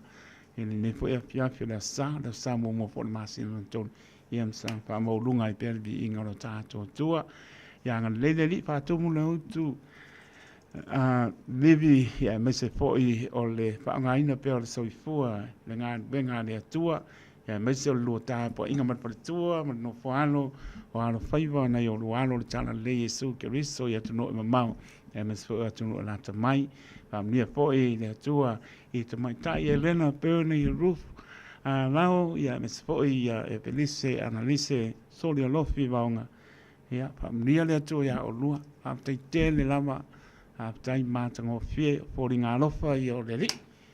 I le whaongaina o tau, ia, au lama o le ngana whaongaina, ia, maisal matau le atua, me sili lean whaongaina ai, manuia o lua nai, me sfuena i o lua mātua, ia, tala noa i mātua le ngana mātango fie, ia, o ngāt fuena i o lua uso, na i o lua tuangan, pa ia sāre ngango ka kou tala noa le ngana esel mana, whaongai tono e kānesia, ia, me se fo tono a onga, manuia fo i lumnai ma o onga, o tau wina i foi, whangai foi mga ruenga, nia le li a foi levi ya lo va nia pia uni a pese tu lena poi le tua lo to so i fua pa tau ina mo ta malawa ya pe ngai foi ma ingo lo fa mu mai ya me se foi ta po ingo to fai ba nia pia ma to fa le nganga ya me so malo to e kanesia ya lo fa tu le kanesia ya me so la uso ia per ngat vengo lo to ngat we ai pa tai na tu mar ngat venga le li ya ma le so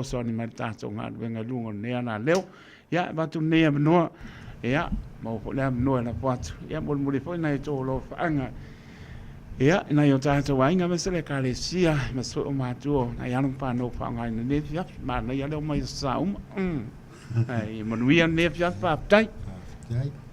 Helas. Amata bia tu si ofini di tuang bat. E mo lava na whaftai le sunga le whawhia menga ia Livingstone ni. Mo le ne awa noa ma whaiona ma le usoia e velise e matatio mai whatasi e mga ia e whaitau ia whionga pa ia le atua. Whapea fo i le mamoli atu tātou talasanga. Ia ai mamoli atu le alo whaanga i le tina matua ia matua i tonga mea tuai. Ma le tina matua ia tautala tasi te vanga. Whapea fo i a inga umala o whaalonglongo ma tapua i mai whali. Whaftai mo le awa noa. Mamoli asu nisi o alo whanga i sio ta mamatua whata whawanga. Whapea fo i lau a inga o lo tapua i mai le whali.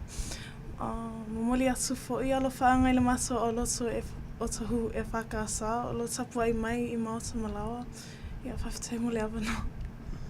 Tai. Malo whaftai teito, whaftai tele mo whamanianga. Tai. Ni masau salafona nei tu. Mole atu whamalo whaftai mo tiuti. Nau tau tua mata vela lo whatino ina pia ili ngā tei aso sā, tei tasi au aso vai aso lo mau mai pe lungoli. Ole computer ia. Tai lama. YouTube ia whasala mo whamalo whaftai e te oranga lui whaftai foi pūlenga ma leo whainga runga nei. Moa lesi o lo mwhaina ala tua ili whi au o tala lei lea o aso sā ma lea aso sā. Mamnuia lea tua lo tō whaiva mau tu te whai. Ia ai awa. E ia lea wale mo lea tua lo whaanga. Ai le ngā te sio mātua au lotu. I mātua whale nganga. Ia mai se fo i te māma tina uma o le kalesia si o lava i alum whanau si a mātua au lotu.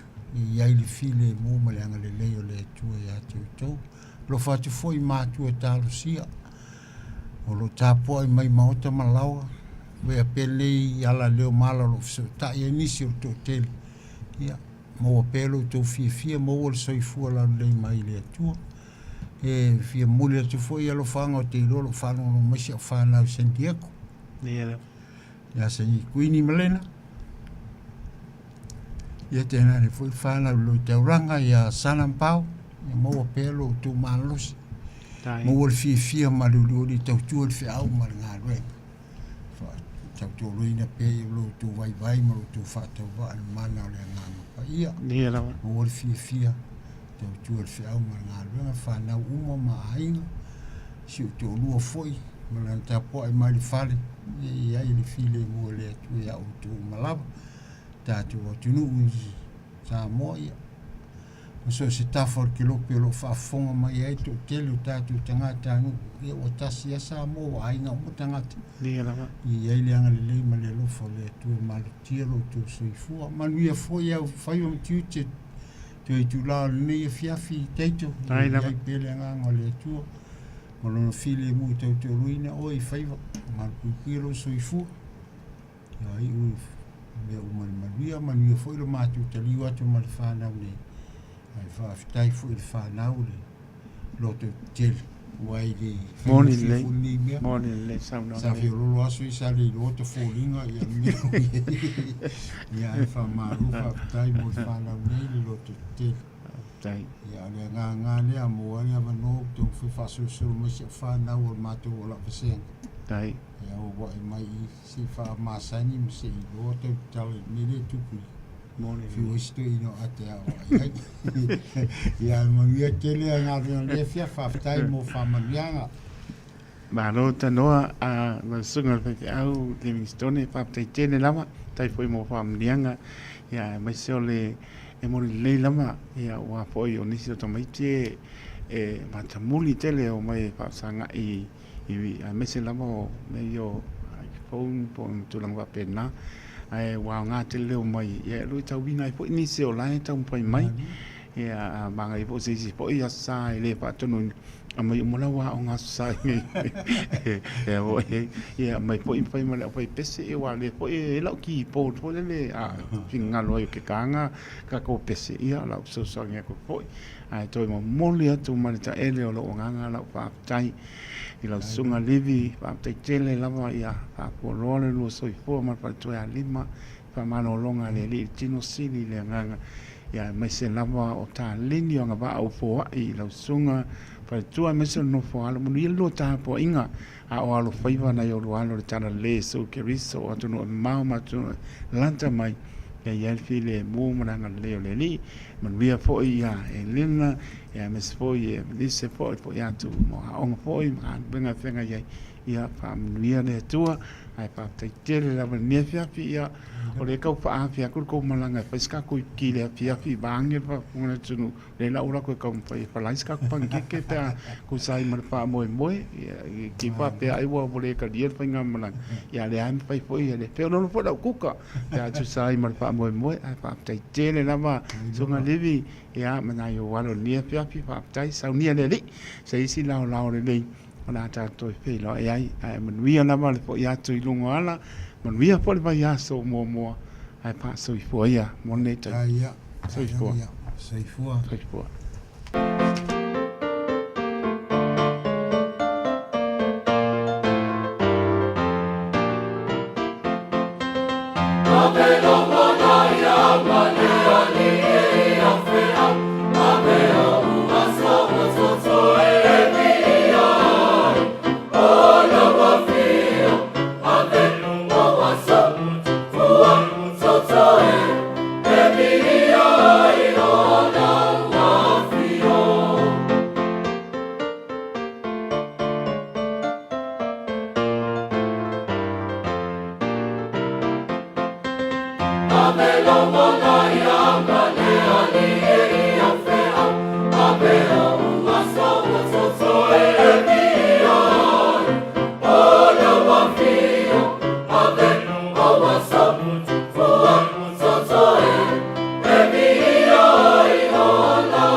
tulama Seta sile tama E aleluia tia te ia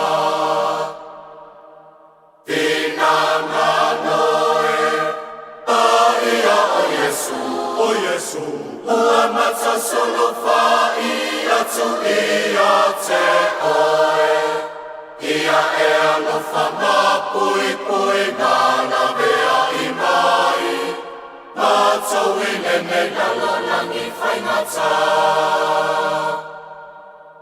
Mata wine me lalo langi whaingata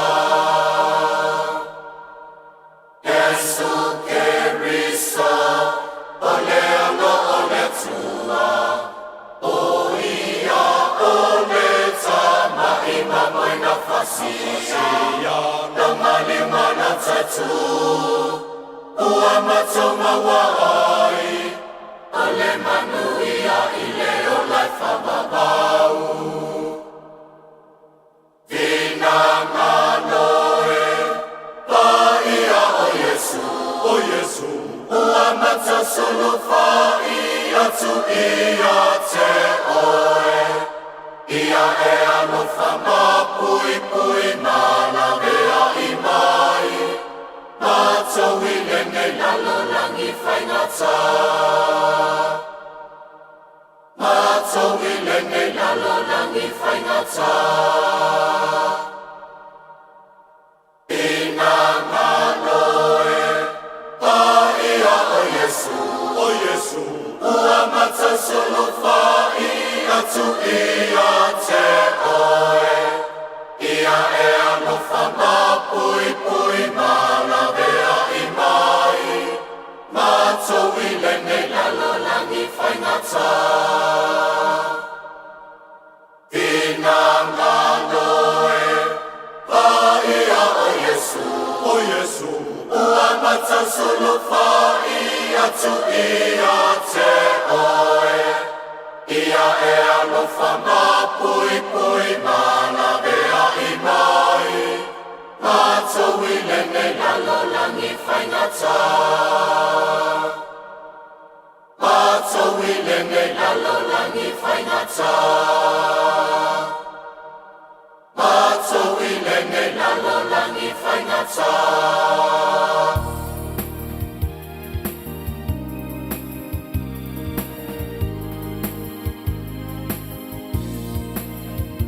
E a whai e ngō tole ngā E a lilo whanua Awane I ngā loai Samo ole nuku mane tua Tawa samo ai se ala mai Waluti a koe I pehau Se langona moni e tautai Ta loko oi e whanamama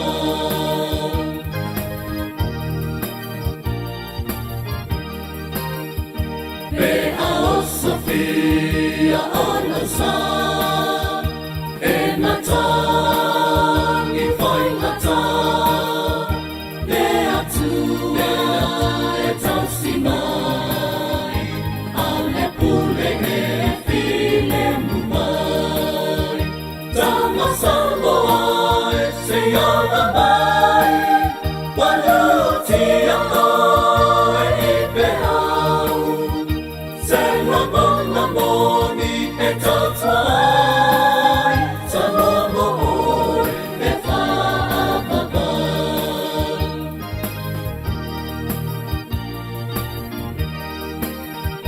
Pe alama tia o upo Pe anunu lautofa Oi le tau tai lelei Sau e au e te ai le nasesei Tawa samoa e se ala mai Waluti a koe I pehau Se langona moni e tautai Ta lomo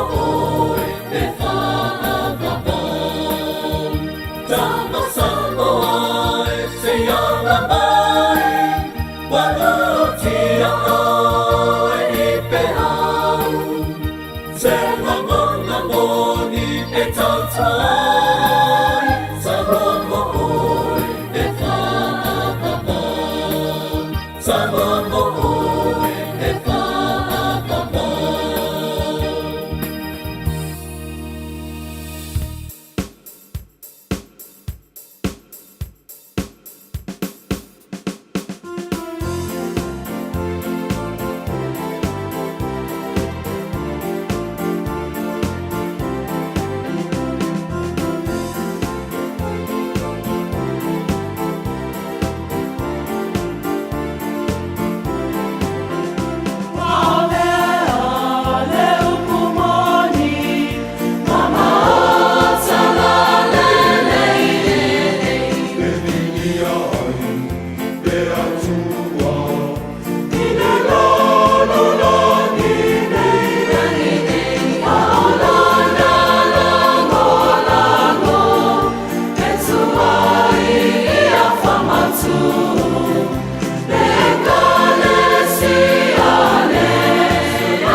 Se pong Mariana Kanesia ka turiko ma le whianga o tau pusi.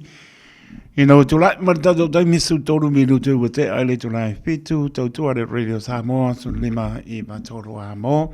Po na sa na salua mati lua o lua lima. Tato wo o mai lima ngon po. Tona e tupon mamlama. Ta po inga I le tua. Ya batu pa mano mar pa tain malo le tunu pa malo si ai. Ta po inga ya.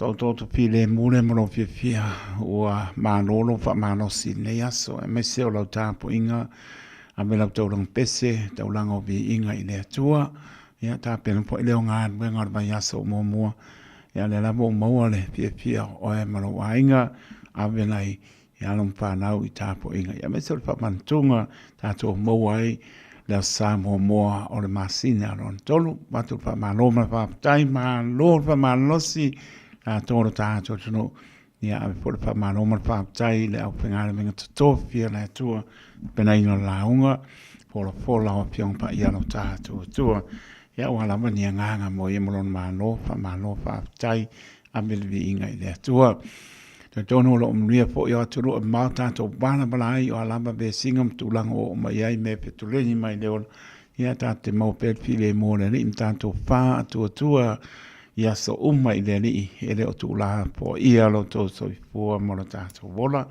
a wane ngalo ia I tato le lofo le tua pi tampa ta ia pa I mai lava lo nanga le ia so ia tato mawar fia tato pa po ia lona vi inga tato wanga atu mauta malawa pa mnia le li tau no mnia dispo wanga atu fia mga benga a mata ne fia ia ma no ar fia na wo manga e o tapo inga nea so ia ngale ar fia po tenga lue wa e o pa sa ia e tulibai ma abelvi inga I lo tua ina o me sile sa unia mo tato mia nga benga ne fia ia so fa manuma no tato li o Yesu ke riso pata lo fa tuai so mo ta sangase pata to li al manu le tunu inga sangase o chino tono e le se me lino se il pangano tato tua o lo pato tua te mano lo ai o lama ni pes senga o vi ingaro tato tua ta wia fai ma bai manu a ta otto e o tinga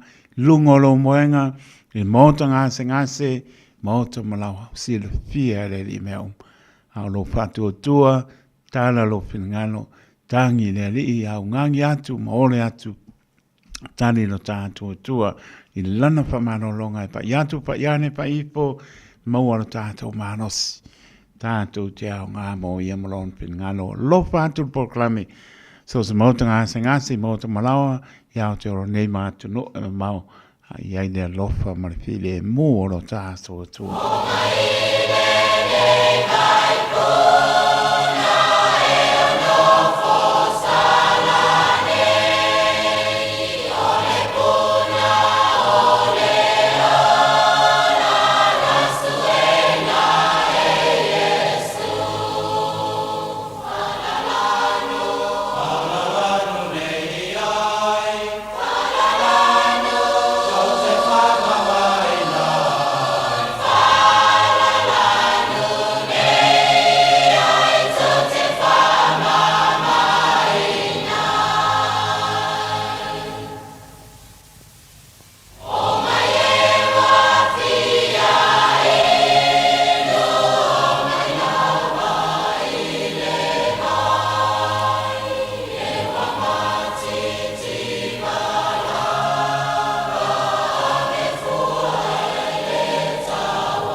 te pese mawhawhetai no alofa ua e manatu mai ai mai o le tu sa o kolongai losu a wha Yesu o manolo ai lo atu ai o te pese mawhawhetai no alofa ua e manatu mai ai o mai o le tu sa o kolongai losu a wha Yesu o manolo ai ko loku atua o le atua whai mawenga e malolo ai e kua mawhatia i awenga e awala au ma le whatua tua i losu a wha atua o le atua whai mawenga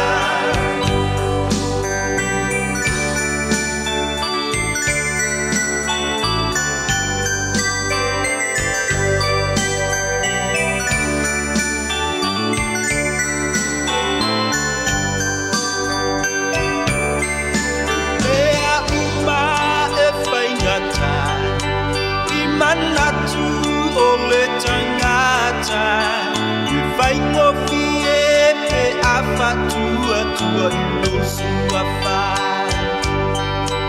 O le tu I ngā atu Mea umau te popole ai O loku atua ua ia lofa mama natu mai O mea uma e whaingata I manatu o le tangata E whaingofi e pe a whatua tua I losu a wha O le tu I ngā atu Mea umau te popole ai O loku atua ua ia lofa mama natu ai O loku atua o le atua whai mawenga E malolo ai e kua mawhatia I awenga E awela au ma le whatua tua I losu a wha O loku atua o le atua whai mawenga O loku atua o le atua whai mawenga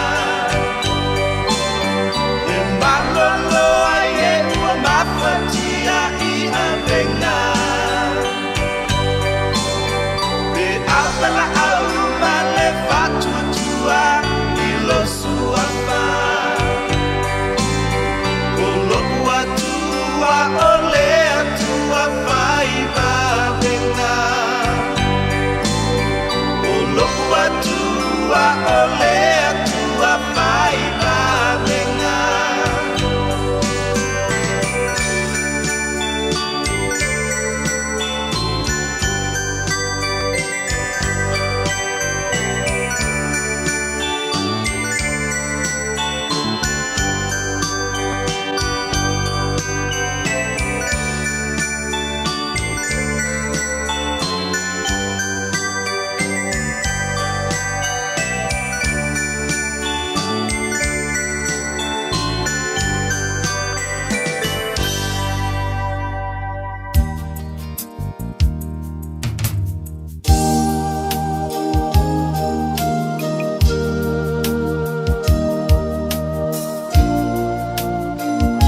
tonga fitinga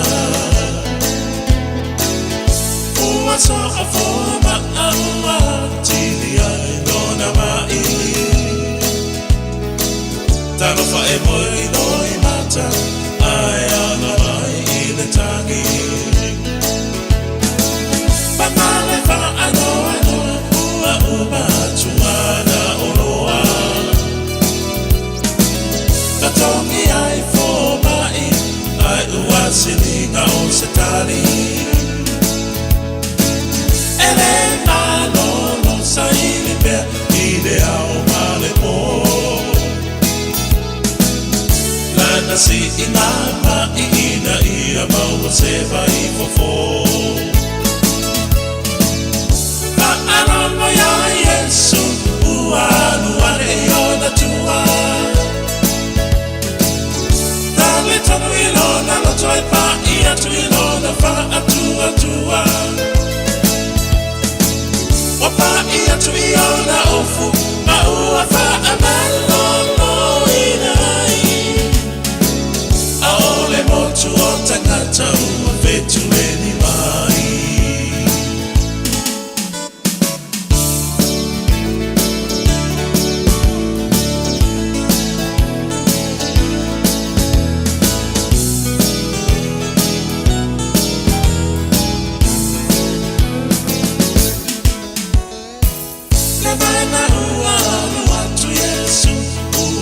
Ale tonu Pesili atu itangata O aina pa imai iona ofu Aona au so o walato Pa apea mai Eto atele le motu o tangata O feta o mi mai Sila sila solo Yesu mau sila fiaina Letina lena mai ua fa amalono ina La ua fa fine wae ona ino fa atua tua Ilo ma itinga itau sama e se fulu malelua Alama ya Yesu ualu wane iona tua Tali tono ilona na toi pa ia tu ilona fa atua tua Wapa ia tu iona ofu ma ua fa amalolo inai Aole motu o tangata petu eni mai Alama ya Yesu ualu wane iona tua Tali tono ilona lo toe pa ia tu ilona fa atua tua Wapa ia tu iona ofu ma ua fa amalolo inai Aole motu o tangata petu eni mai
Nere ie tau si mai si whakamaria le ang papaya onga, mai si o tātou tunu o Samoa.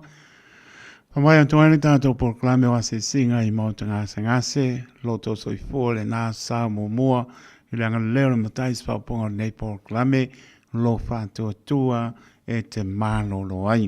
So pitu mi rute o na tāna le tulai malu, tāna malu le tātou proklame toi whaolola, leu lua I alofa, tane tu la iwa, manu le pomoni tau lunga I po leo stau tua nei hoi po, pata alofa te e la tau lunga le apio po linga, e mas po lunga le YouTube channel, au kirani manu tu tua oi o tunu e mau, pia lama maputa mai ai, mai whaponga mai, mau mai lo whatau waa, tono lo mota, tono lo lawa, tono lo sāpana, pinga luengo atunu e mau, pia lama, toi pata alofa, toi le nganga, whaanoalo, ta alofa lama, Patalo foi la pengarong pa ia le tua sa pa penau tutu la ai fat petau langa I fia mori pingalo lo tato tua ya wani anga mo I mo no malo talofa lava e le pangarino le auso tu pa pino tina tu io la to pasalanga ya longo nali salamon po I mai alofa tum patalofa ya me spo so mo tanga singase mo to malawa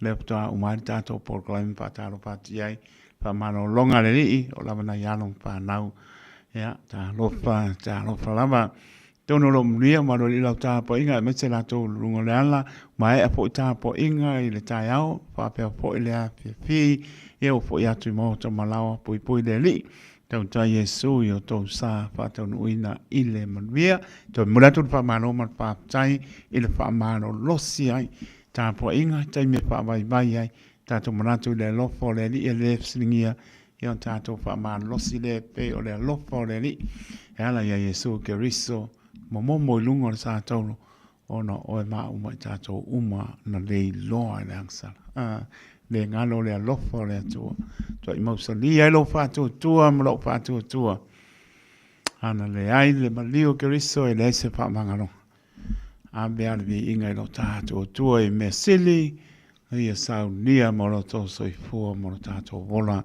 su leva minute o Natale o le tulai manu tato se atu programa le nato I Paolola le urua I alofa.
fia fia ai a to foi ma me tina e patau na lue ai ore ore ele ai ele ya so wa mai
Se pong mani al kane si papa tonga ke siana Samoa ma le fionga Samoa ia bi ia laua fionga. Taimi tu lai mai leo toi fitu. Menutu ona tā leo le tu lai manu ia leo tāpen mai hoi sunga to ina. Ia to ala man fotu whao punuu sunga to ina ia apulu leo pena o le tātou programe. Toi whao lola leo lua ia lofa. Usi mai alau pa ponga Samoa.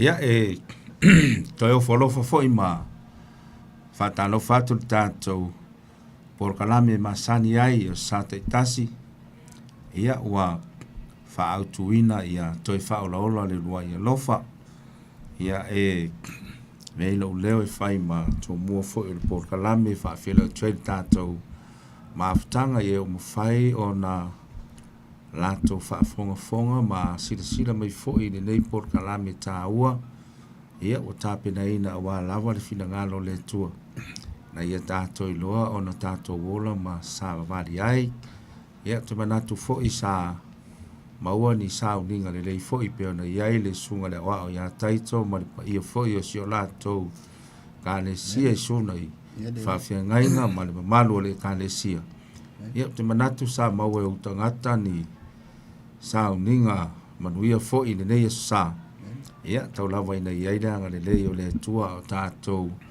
tala noa pea i le winga le lei o le tua ia mo i tātou o lana whanau ia e whatalo whatua i foi le por kalame le sunga le oao ia taito ia i pea leanga le lei o le tua mo ia wa lava le whaafoifoi no nei por kalame ia mo le vi inga o le tua ia talo foi ma whaafelo ai tātou fai launga le la ala mai eri fina ngalo le tua ia sunga ia to ala man fotu fao fono ia ia i fao unga le tua ia tātou tofu maua fao monianga o le nei fo ia fiafi manatu lea i tātou uma eo maua mai le nei por kalame talia ma le fia o tau uma le nei ia fiafi ala o fai le tātou tatalo mātou whaftai tele lava le tamaa o alama mea mātou te whaia e momo lava no mātou o atu le nganga ma le wha maua lalo i lumo o lau fio. Wha mole ia e talia le mātou.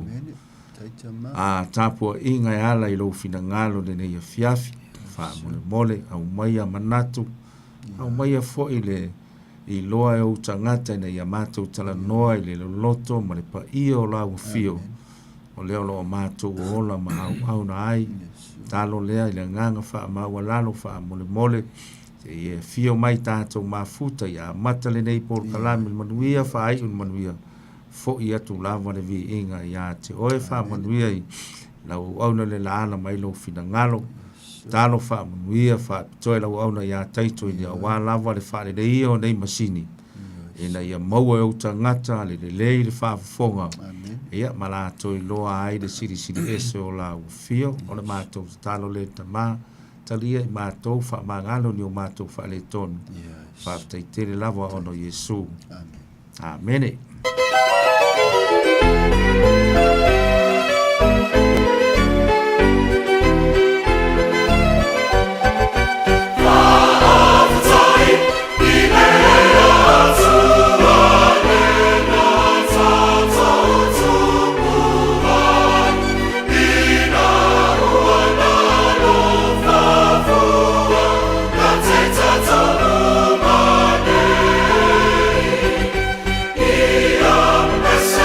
Hallelujah.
tua ma nei a telene nei vi inga a inga tua a matanga whaafitai le tua whaafitai le alo whaafitai le anganga sa o le ono mea lava matatau i le vi inga e le au noa ia o le sa seu i whale mua le usa o nei a apuro ia e ala le whaafeilo ia ia o lo taupa ia ma lo tau mamalu ia i le maalama foi wa le waifo mai le pō liuli wa o mai le pō ia mātou iau te roa nei wa. Mou mani atu fo i le malama.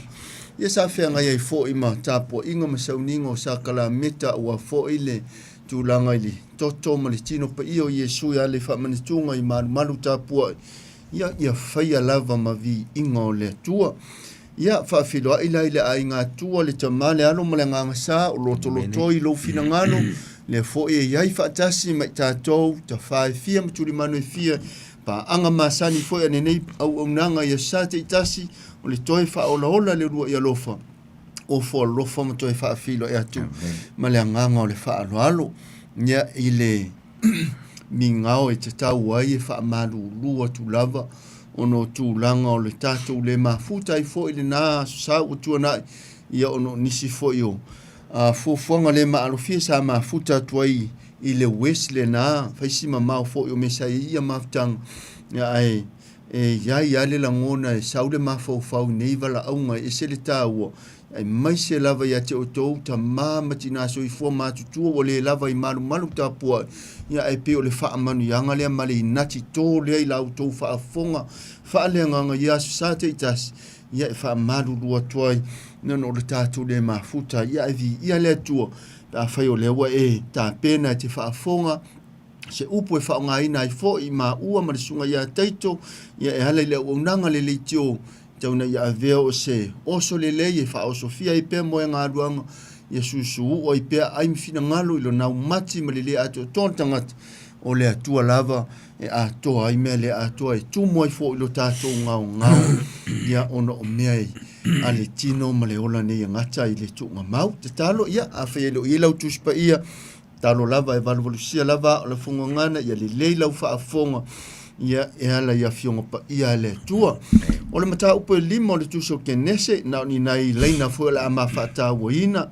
O la ufaita wina la le whai upo mua e whaangata le whai upo e lima ia ona faita wina le lusa o na neia a puru whai upo e luasu maritasi e whaangata ma le luasu ma le wha o le mata upu lava le e lima o le tuso kenese.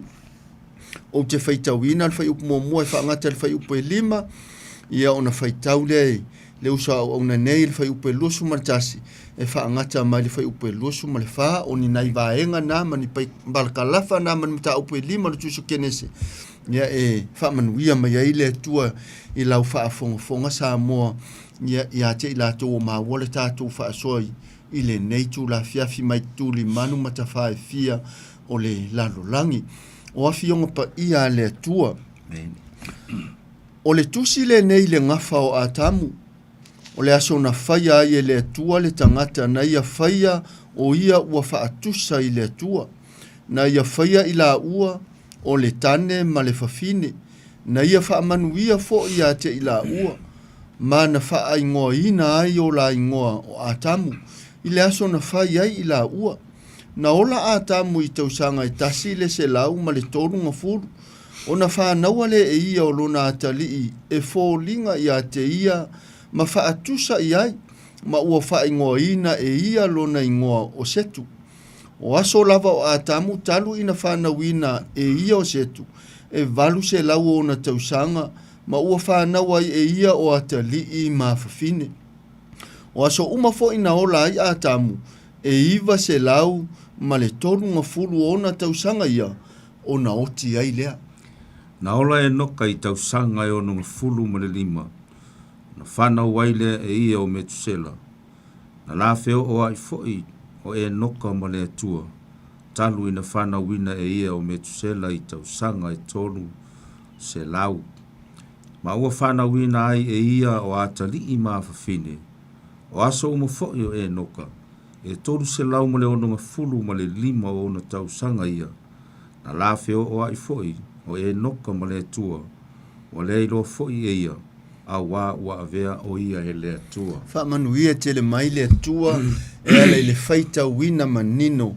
fai fo ele i se vaenga o manino i lau whaafongafonga ia e ele te torunga i fisoso aniane ma feta la iane le anganga o le atua wha ato o toa i se vaenga o le atua i lau whaafongafonga le ne tu la fiafi o le mata upule nei e lima e iwa le leia ngā tūpulanga o lo iai i mai lava ia atamu pe a maoso ua vanoa ia ona e sa ili le i le mea lilo i lo lava feafe ia ona e iloa lea a ua ma oto maina o ni parkalafa ia e lua lea pe ona ma faita wina ia e au mai ai fo i se winga o le tātou whaasoa o le toe whaaola le urua ia lofa o le atua i lo soifua ma lo uola mai tātou uma o e ana e ma te tau e whaatua mausi ta ima whaalongo i le atua. O le tusi le nei o lo au mai ai ia ni soa fai tau e na o le tolu sifuru ma le lua ma le fai upu mua e whaangata le fai upu e tolu sifuru ma le lua o le mata upu le lima ai iwa le lei au ngā tupulanga o lo ia i o le au ngā tupulanga mua fa mai o le se lau tolu sifuru o tausanga o atamu na ia whana wina ai setu au ngā tupulanga lo na lua fa mai o le se lau ma le lima o tausanga o setu na ia whana wina ai o e nosa o le au ngā tupulanga lo na tolu fa mai o le iwa se fulu o tausanga o e nosa na ia whana wina ai o kainano o le fitu se fulu o le au ngā tupulanga lo ngā whaafa mai o le fitu se fulu o tausanga o kainano na ia whana ai o maala elu o le tupulanga lo na lima fa mai le ono se fulu ma le lima o le soifua o maala elu na ia whana wina ai o ia reto tupulanga lo na ono o le se lau ono se fulu ma le lua o tausanga o ia reto na ia whana wina ai o e noka o le tupulanga lo na fitu fa mai o le ono se fulu ma le lima o tausanga o e noka na ia whana wina ai o metusela o le tupulanga lo na valu fa mai o le se lau valu se fulu ma le fitu o tausanga o metusela na ia whana wina ai o la meko ma le tupulanga lo na iwa fa mai o le se lau ma le valu se fulu ma le lua o tausanga o la meko na ia whana wina ai o noa ai tau te sila fia e le o tā ua mai ai lare tupulanga lo na se fulu fa mai o le lima se lau o tausanga o noa na ia whana wina ai o nā tali o semu o hamo mai a feta o tama ia le ua ai nā ai tuli manu uma o le lalolangi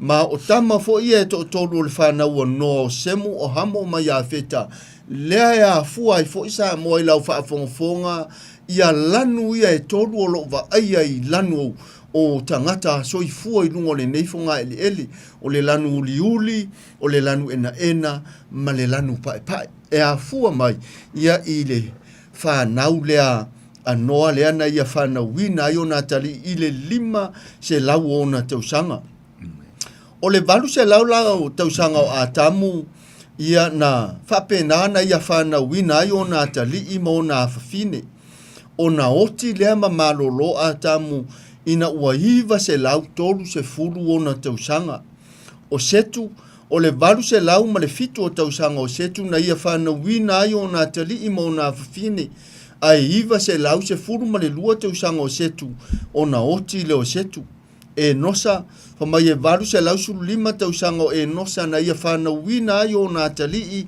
ma o nā whawhine ai iwa se lau ma le lima tausanga o e nosa o na oti ai le o ia o kainano e valu se lau fase fulu tausanga o kainano na ia whanau wina ai o nā tali i ma o nā whawhine ai o le iwa se lau se fulu o tausanga o kainano na oti pena malolo ai o ia o le valu se lau tolu se fulu tausanga o maala elu na ia whanau wina ai o nā tali i ma o nā whawhine ai valu se lau iwa suma le lima tausanga o maala elu na oti ai o ia o ia reto e valu se lau tausanga o ia reto na ia whanau wina ai o nā tali i ma o nā whawhine ai iwa se lau ono sifuru ma le lua tausanga o ia reto o na oti le o ia reto o le ono sifuru lima o tausanga o e noka na ia whanau wina ai o nā tali i ma o nā whawhine whaatasi ai ma le tolu se lau tausanga na la feo ai ai o e noka ma le atua a o ia whanau wina fo i o nā tali i ma o nā whawhine o le tolu se lau ono se furu ma le lima tausanga o e noka na a vea ai le au auna le nei o e noka e le atua tau mai tau mai le winga na la yo no ufa tau ina le parkalafa mo le fai upu mo le fai upu e lima ma le parkalafa le na fai tau ina le usa ona nei le lusu ma le tasi o le lusu ma le fa o le ata na feoti umau ngā tupulanga ia iwa na soifua ma fa manuia le atua ma feoti umalava ila tau le ngafa leo o atamu ai na paule nei o le ngafa ele i o ia le upu le oti o e noka se itulou o me tu sela se lau varis furu ma le fitu tau sanga o me tu sela na ia whana wina ai o na tali i mo na fafine fitu se lau varis se furu tau sanga na whapenao na whamanuia ai fo i le atua ia me tu sela na ia whana wina ai fo i o na tali i mo na fafine o na oti le ama maro lo me tu sela i le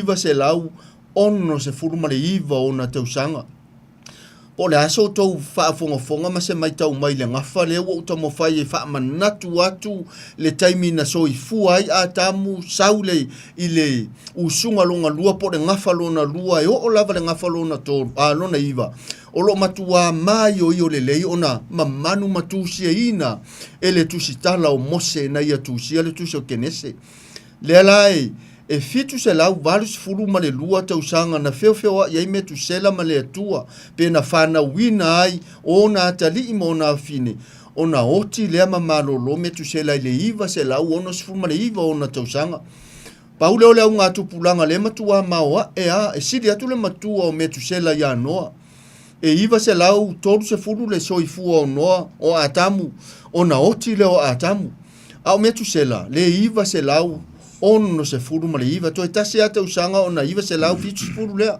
ma wa e la tau sanga na soifua ai me tu sela o na oti eile o ia o la miko e lima se lau iwa se furu ma le lima o na tau sanga na la feo a i fo i mawhana wina ma le atua mawhana wina atali i mawhafine i le fitu se lau fitu se furu ma le fitu o le matua o lona soifua ai e oti ia la miko ia ua avea foi o ia matangata na alofa ina e le atua. O le talala ia noa, o le ai au mai ai i le winga o le upu le o noa. O le winga o le upu o noa e te maua le kenese lima o lona fai upu e lua se furu ma le iwa whaafonga o te whaita wina. Le winga o le upu o noa e te maua lea i le kenese lea sa ma whaita wina ma ta upu e lima. A o lona fai upu e lusu ma le iwa whaafonga o te whaita wina. Ma ua wha ingoa ina e ia lona ingoa o noa. O lo wha pia e wha mawhana ina i tātou e ia i la tātou ngā luenga maleti ngā o tātou lima. Ona o le alau ele ua mā leia i a Iova. O le winga le nā o le upu noa. Ele leona e so i fua fo i ma o wola ia ma mai tauina pia. Nisi o vahenga mana nei e ia. O le afionga pa ia le atua e wha manatu mai ai. Le winga tā ua o noa le anga o le tangata na malele matulei sau noa iai le atua le mawaaia. I nā fo i Centuri na fau a ye noa le waa mo le wha o la tanga pe tai sa moai. Ia le udua i lockdown na i tutono le tuspa ia. Se lau lua se furu tau sanga pe ta ele ngā wa i tangata na manatu i la tau wa ele i eise sami ele i pa umo mo se timu i nāu ngā tupulanga salala ina te e matari a tangata ele wala au anoa a ngalo i tangata o le fe au mo le wha o la tanga o le fausia ina o le waa mo le lawea inga ona o le polo kalame le atua fa mai ua o atu le na namu o amionga o le anga sala ma le faita anga o le nalalolangi e te maua le nā le kenese o lono mata upe ono fai upe lima fai upe ono ma le fai upe fitu fa mai na ti ngā ele fina ngalo o le atua ma ia fa pe ifo ana ia si la fia lava na te le faia se tangata me ufa ano noa ile atua ua sala mo ana i loa lava na te le faia le tangata. O le tāua lau le tātou whaasoa i le nei tū la fiafi o te au mai ai le parkalafa mua lea ma le parkalafa lona lua na whaita wina le usa au ona nei. Wha mai le vahenga a mata lava e fia whamatala ina nei upuni nii mo le manuia sa moa lau mai moa whaafonga mai le nei tū la fiafi. Ua i loa e a tamula nā vā o ewa o na tō lea o ia o na whanau mai lea e ia o kaino ua ia whaapea ane foi ua o maua le tangata ua o toi whanau mai foi e ia o lona uso o a peru. Le tātou te baba iai le mata upu le wha o le wha matala mai iai ia le ngafa lea le wale mawhai o na tā ua mai le mata upu e lima. Ia tama ia o a pelu makaino manatua o kaino o le uru matua o ia o le ngalue whanua o a pelu ia o le whai lafu manu. Lea lai le o tā ua whanau matutua ia a tamu i le mata upu e lima pe ona mawhaita wina. A o le tā ua o nei vaenga ia fia wha matala ina i le whai upu mua mua le ke nese lima. O le tusi le nei le ngafa o a tamu. O le aso na whai ai e le atua le tangata na ia whai ai o ia ua wha atusa i le atua. O le esenga la ia o le ngafa lo na lua le ana wha solo mai a setu e nosa kai nano ma la elu ya reto e noka metusela la meko e o lava ya noa o ngafa umaia na soi fua mai ma toi feoti i latou na whana nau mai ma feoti i latou pe tai o le ngafa le a matai le tatou tusi whaitau e le o mawhai o na apia mai pe ta ua mai le upu lea o le whanau se tu lou lau wha fonga fonga wha mai le whai upu mua mua o le tusi le ngafa o a tamu o le aso na whai ai e le atua le tangata na ia whai ai o ia ua wha atusa i le atua o lona winga o a tamu la ele yo o ile upu lea o le whanau mai pe na tu ese ina masona tina se tu lou a o lea au mai le upu lea lo a matai o le aso na whaia e le atua le tangata na ia whaia o ia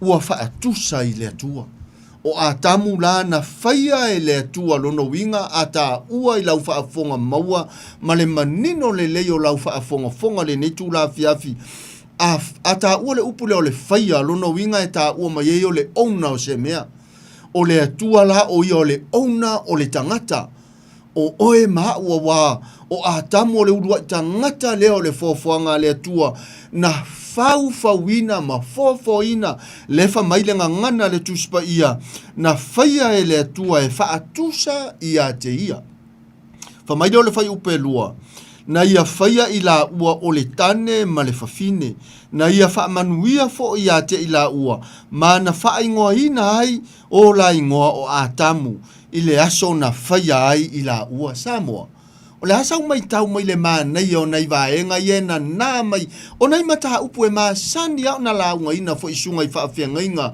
i tāpua inga masau ninga a tātou tā ngofine e ta tala nei so a whaitau ni ia e ese le mānei o le whai upu e lua le au mai ai e tasi ale ingoa le na wha ingoa i e le atua a tamu malona fisosoani o a tamu matango fie na o nai me lilo ia au mai le tato mata upu fai upu na lua na ia faia ila ua o le tane male fafine na ia fa manuia fo ia te ila ua ma na fa ingoa ina ai o la ingoa o atamu ile aso na faia ai ila ua o le ana faia ele atua e numela tasi le tangata na o atamu a o lewa tu le sau noa le atua ala le mori maua mose na ia tusia le tusio kenese fa mai e tasi lava le suafa na fa ai suafa ina ai le atua atamu fa tasi ai malona fisosoani ai le i fausia ina lona fisosoani o lo la ua ingoa o atamu fa mai lo fai upo e tolu na ola atamu i tausanga i tasi le se lau ma le tolu nga fulu o na fa naua le ia o lona atali i e fo linga ia te ia ma fa atusa i ai ma ua fa ingoa ina e ia lona ingoa ia setu o le hase isi va inga mana ia le fa ua o ma le fai upu le tolu a le fa ma le fai upu e lua na faia ele atua lona fa atusa o atamu e fo linga ia te ia a o le o mai le fai upu e tolu na fa naua pe na soifua atamu ile se lau ma le tolu nga fulu o na tausanga o na fa naua le ia o lona atali e fo linga ia te ia ma fa atusa iai ma ua fa ingoa ina e ia lona ingoa o setu mana tua Samoa ma le au fa afofonga kerisiano le au fa atua tua le netu la fiafi o le tama leo setu o le sui leo a peru na fasi o tia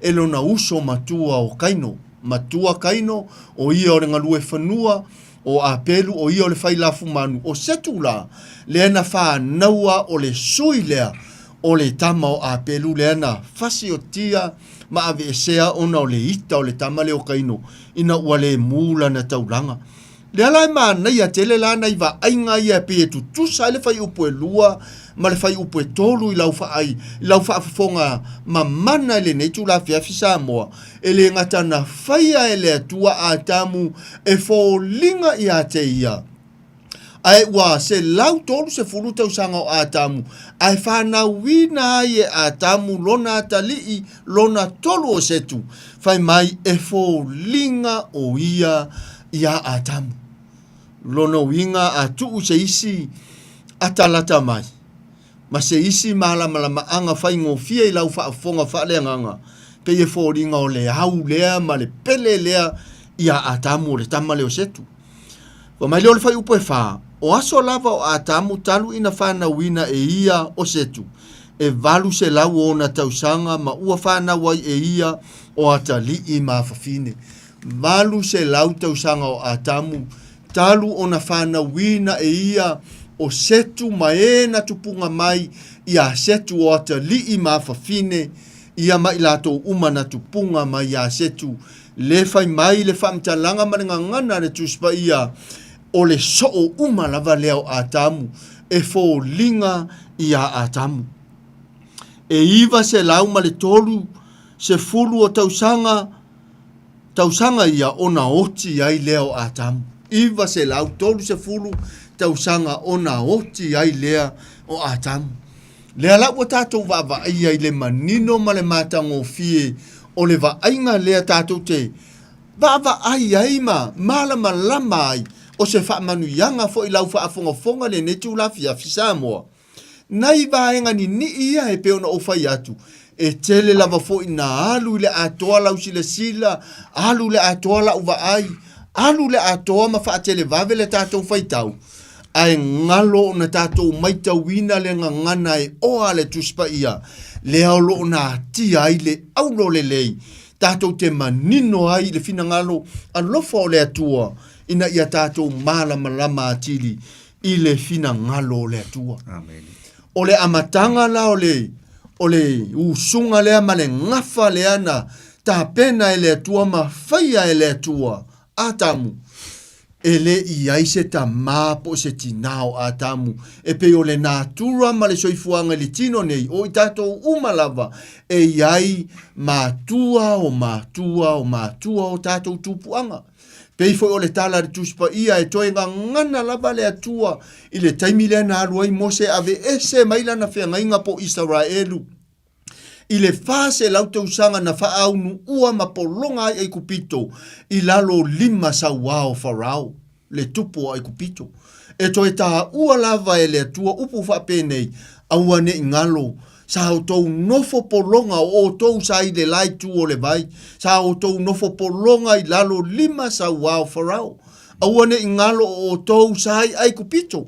O le whaamanatu mai ai pea.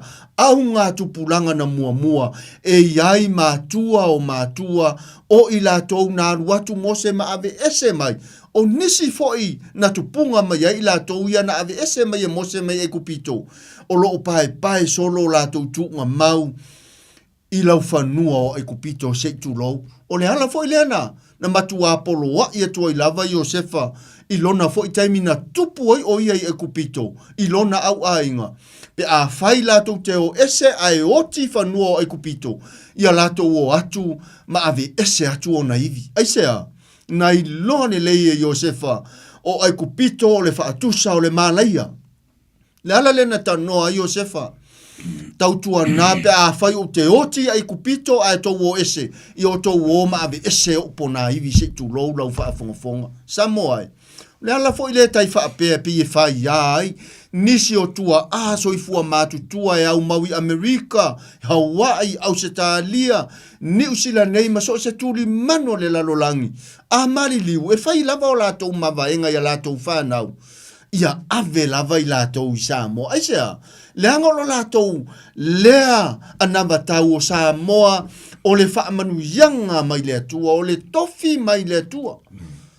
O lea la e tātou te mawhau i le tā ua le soa whaitau, lea sa mawhaitau wina ma le usoa una nei.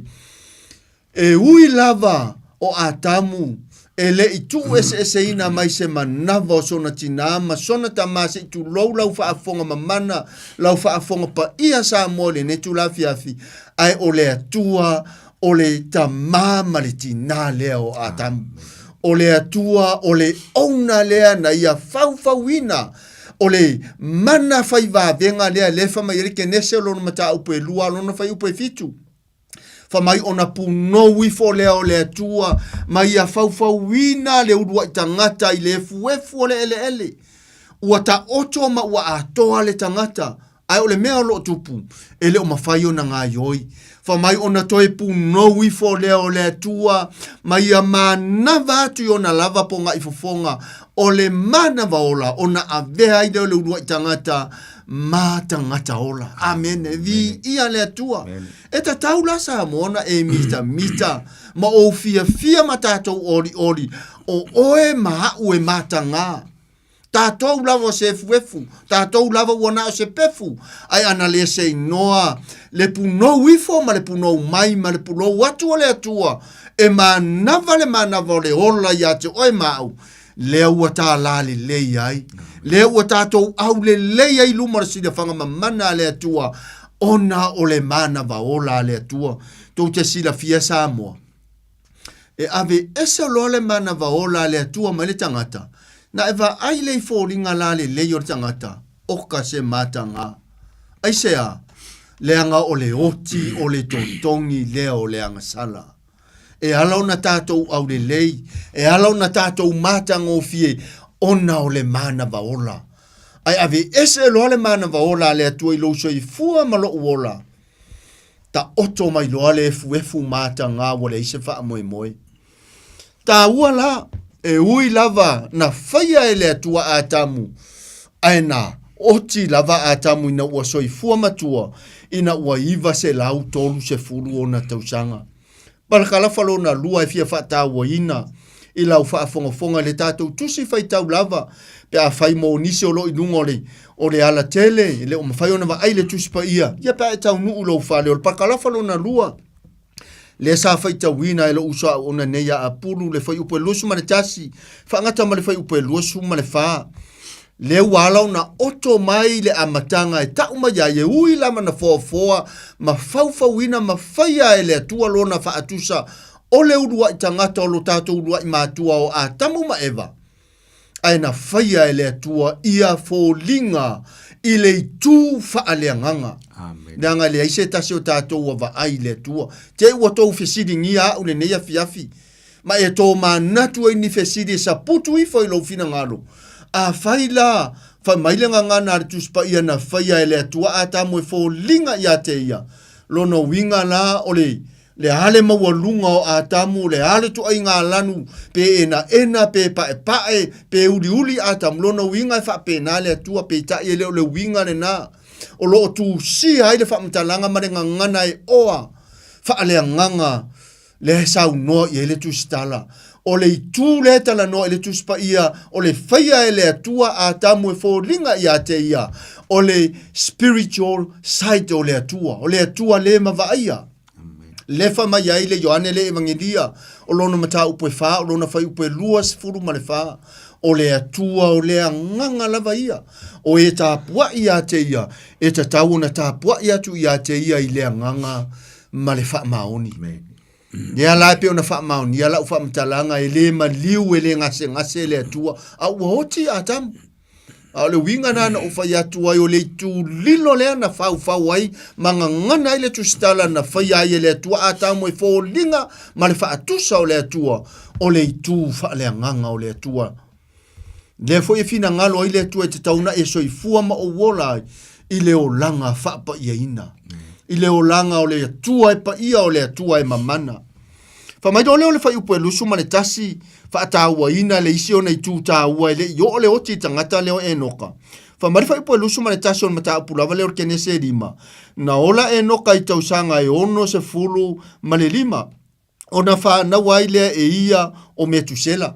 mai tau le ngafa le no utango fa matala tala atu taimi na fa nau ma yai lea so i fua ma yai lea tau sanga na feoa yai ma lea tua ma fa na wina tali ma fa fine se ia ona feoti i lato o le tangata pito i sili alea na la iti tau sanga ai fa na wina ye ia se atali i po sa fine o ile tangata leo e noka lea e na le ono se furuma le lima tau sanga e noka o na whana wina lea e ia olona atali i pono na fine urumatua whamai.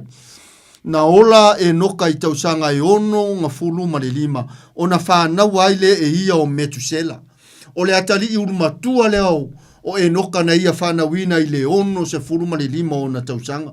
Ai atu mai le seo seo manga o le soifuanga le tātou te soifuama o wolai.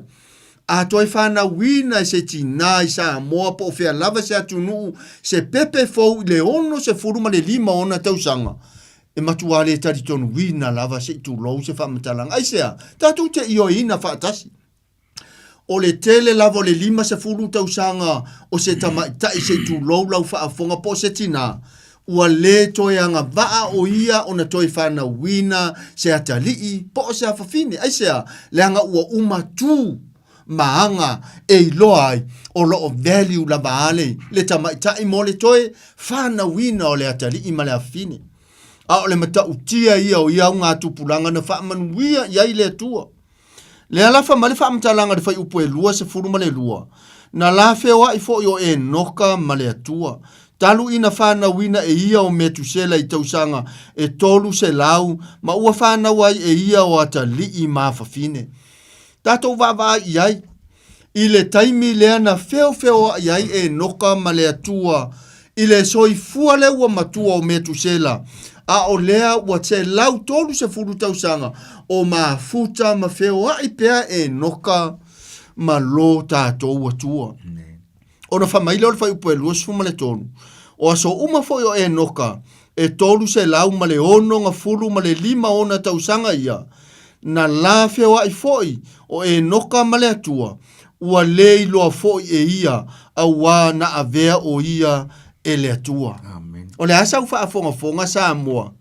Tolu se lau ma le ono nga fulu ma le lima o tausanga na feo a iai o e noka ma le atua.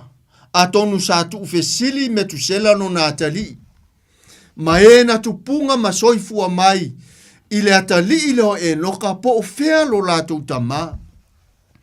A o le tala matu ia lea ma le winga ese leo le ngafa o atamu. Ma o le lona fitu lea o le ngafa o atamu lea wha naua mai ai e noka. A o le aso tatou wa inga i le numela fitu i to tono le tuspa ia. O le numela atoa, o le numela le atua. O le fitu lea o ngafa o atamu lea wha na wina ai e noka. Ai ave o la ina ai e noka. E tolu se lau ono suru lima tausanga na feoa iai na lama futa ai o e noka male atua. E le iyo o ya e noka le upu leo le oti se tulou. A o le na oti atamu ai na whaia e le atua. Ai le i whana wina atamu i se tinaipe o tūmanga masani se tulou lava lau whaafonga Samoa. Na la feoa i fo yo e noka male atua. Ma ua le iloa foi o ia, a ua avea o ia e le atua. Ua le iloa, ua mou whaafua sei.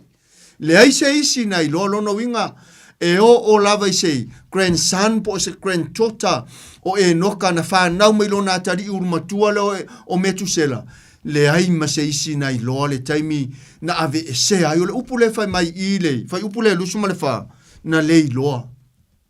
Na le iloa e noka wa avea e le tua. Samoa. E whaisi wha matala ngatai lo fina ngalo. Mo tātou wha moe moe. Pe a tātou tā ngofi fo i matua wa ili le tuspa ia. Pe o le hale mafu anga o le avea e le tua o lana au ona o e noka. E tasi lava le mafu anga e avea o la ina e le tangata. O le tangata wa au sia le tapulaa e tatau i le tua. O le tangata ele aise anga sala, o le tangata ua matua fina ngalo a lofa, fina ngalo malia i aile atua. Ia, o lea tātou te iloa e lau ola ma tū ese te tono le tūspa ia, ma longo ai tala anga le tūspa ia i le whiangainga fōu ma le whiangainga tuai, le ave o la ina ai o le tangata le o e lia ma e noka. E lia le na o atu malana au na fo le na tau tua vai o Elisaia. Ai toi fe silia le profeta o Elia ya Elisaia. Le ase me te fina ngalo i hai. Ai ta te le tau ma vai le porkala me le tua. Ai tali ia lana tau le apole au na tau tua mata vela ya Elisaia ya Elia le profeta mai Elisaia. Fa alua mai lo wanganga ya tia. Ona umo tua upuna Elisaia ai le lo Elisaia ya Elia. Sengia Elia i le langi. A olele au mai le tari. Ole na fesiri Elia ya Elisaia lana ona. La se mete mana oi. Fa mai le mana ongo Elisaia ya Elia lana. Lona matai. Fa alua mai lo wanganga. Wa te ia Elisaia va ia tua le aise Elia. Ave le atua i le asisio. Ave ola ina i le atua i le asisio. A ua te ila Elisaia va ayatu o lo o le lea mai le ofutele o le profeta o Elia. Le winga na o le tali o lana fisili. Fa alua mai lo wanganga. Receive or let that proportion of your spirit be upon me. Fa alua mai lo wanganga ya tia. Ma yaila le tali tonunga o le avea fo i o enoka o le tangata ua fa alua yai le nganga o le atua. O le autu o le tātou porkalame ia susata itas o le toe whaaola le urua i alofa. Samoae, tātou te oifo umalava i le tunga mau. A yeise isi, tangata po se tamau, se tinao, se talavou, tamaitai po se li, o se afafine po se atali i le unga tupulanga, le tātou te soifuama o wola ie ave o laina i le langi se taimi, tātou te le oiloa. Lona winga o le tangata ua fia i aile li. O le tangata ua matua ato atoa lona soifua ua le o toi manatu lava i se mea o le tino ma le ola nei. O le autu ma le fe au le nei tu la fiafi e langa i ailo finangalo e o fo ia i matou o lo i tutono le nei no foanga. Toi au mai ai le tua le fi naunga yo tātou loto. Fai mai le whamtalanga a Mateo sifurma le ono alo no fai upo e lua sifurma le ono. Pese ale au ngā tātou te maua ai le lalolangi uma. Ai ma uma whano lo tātou wola. Le asio tātou wa ainga le lalolangi masuinga ua iai nei. Si itaua malo. Si itaua e kālesia i whaafeangainga. Ua si itaua whanau i mātua. Ua si itaua le uoma mai lana uoma mai. Ua si taua le tamai le ainga, ma ua fai ai te anga, ua saini ai pepa o tivos, ai sea, o le mata utia na oso fa inga satani, ua oso fai to tono ainga. A le aso tātou mata mai mo atu, ile aitau malele ai, o lo tau wafifio ma le au mawai atu nu ese, ua tātou motu ese mai ma le taula, i o tātou laufanua pele o Samoa, tālo fai. Ia tātou tatalo, isi o tātou whai ngā malo. Ina ia wha lea nganga ma ia wha pa ia ina ona tangata. E maua se Samoa e wha vai le tua. E tāpena ina i tātou. Wao le nei lava o langa. O le o langa e ngata e tunga mau. Ai a tātou le iai le langi ma le ola e wha vavau. Ua le au ngā le wha au la tanga. Na toi au mai ai le wha moe pe o le nei pol kalame. Toi whaola ai le uro ia lofa o le atua, ona o oe maa uma i tātou uma, e pele mai tā ua i le fina ngalo le atua. Whaamanuia le atua Samoa, ia i whai ngā malo longo ni nei a fiafi, whaiva fo i mawhi au o le vai aso fo o lo loma nei, te talo e tapu au ina le urufa fo ma le urufale, whaiva ma le whita i tunga i whi au, whanau fo ia o onga, e mai so le tapo inga mana ana i o tātou ta māmati nā soifua mātutua a o iai le tau a fiafi o le soifua matua i maota malao. Tai nāne o le tu mumuso le au whaingaruenga tutofi le tu vai o le au whaingaruenga pa ia le atua mō la tau whale tua i punonga ma e kālesia ina ia mana tua i pea alo matama whanau a Samoa o lo whape nā o na fele le solo no le upu fola I lanu mangangana e wha loa le tala le lei. Wa tato iai I taimi whaingata masi ui o aso e ngatai ua mata ita fo I satani wa ye iloa ua uti o naso. Tato wha ule talo. Lo mātou ta mai o le langi, whaafetai le nei lao ma le nei ava noa, wa e whetalai ai mātou whaalolongo I le ava ma le minga o te tau ai. E ui lava na e whaia a tamo le urua I tangata o mātou urua I mātua, ma ua e whaia e wholinga e whaatusa I le tū lilo lau fio, ai na o lava le oti a tamo.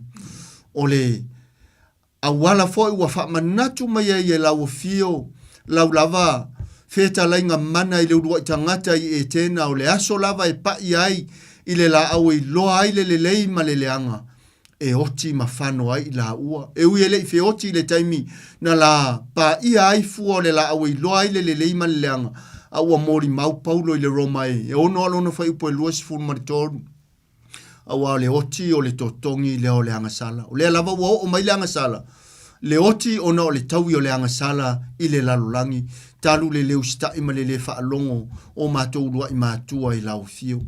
Pe tai ta maa whai e eise tase o nā tūpulanga o lo mātou ola I ave ola ina I le langi. O se vā venga I nei taimi whaingata, ua matuata fili sau noa sa tani a inga, o nuu o lanu mangangana e o lava I tapua inga, to tono e kalesia, ua matua lotu ai fo isa tani ai mātou te whaafetai o loo siri le alofa o lau fio e siri atu nei le oti I le tangata e pele lo lava finangalo o no lo finangalo alofa ina ia mātou iai uma I le langi ma le ola e whaavau whaamangalo se upu a lape I lau whaafonga tama whaamanuia I o tangata whaafonga ne nei tu la fiafi whaamanuia I nei o mātou tama matinaso I fua mātou tua nisi o lo iai fale mai, fale pui, nisi o whataunga ina te moni, whasa o loto I la touta maua e pule I la wafio I asatani mana au. Le au kerisiano o lo masaa pelo la toto e leu tu vai le aso, ma le aso, no oso fa inga asatani e ita mai ino sia asatani lau tuspa ia, ma lau upu i tangata whatuatua. Talo ina ia velo la to wati wha maturo. Ina ia sala lau, ma susuru atili lau malamalama ina ia vavena so o lau tala lelei, ai e a fio mai. Ia lo mātou te talo lea, nisi o lo iai le whaavavau no malanga le oti, di savalinga, whaale masina, whaale vai asu, te talo iai lo mawhana whana. O I se tasio i le popole o le ita o le fefe le mautonu, mativa ma le tango lima, o la o fio le atua, ta mau a inga na efe talai e ini mea mātou te mana na oi, ia mātou wole atu le whaatu tua I le suafa o lo walo Yesu.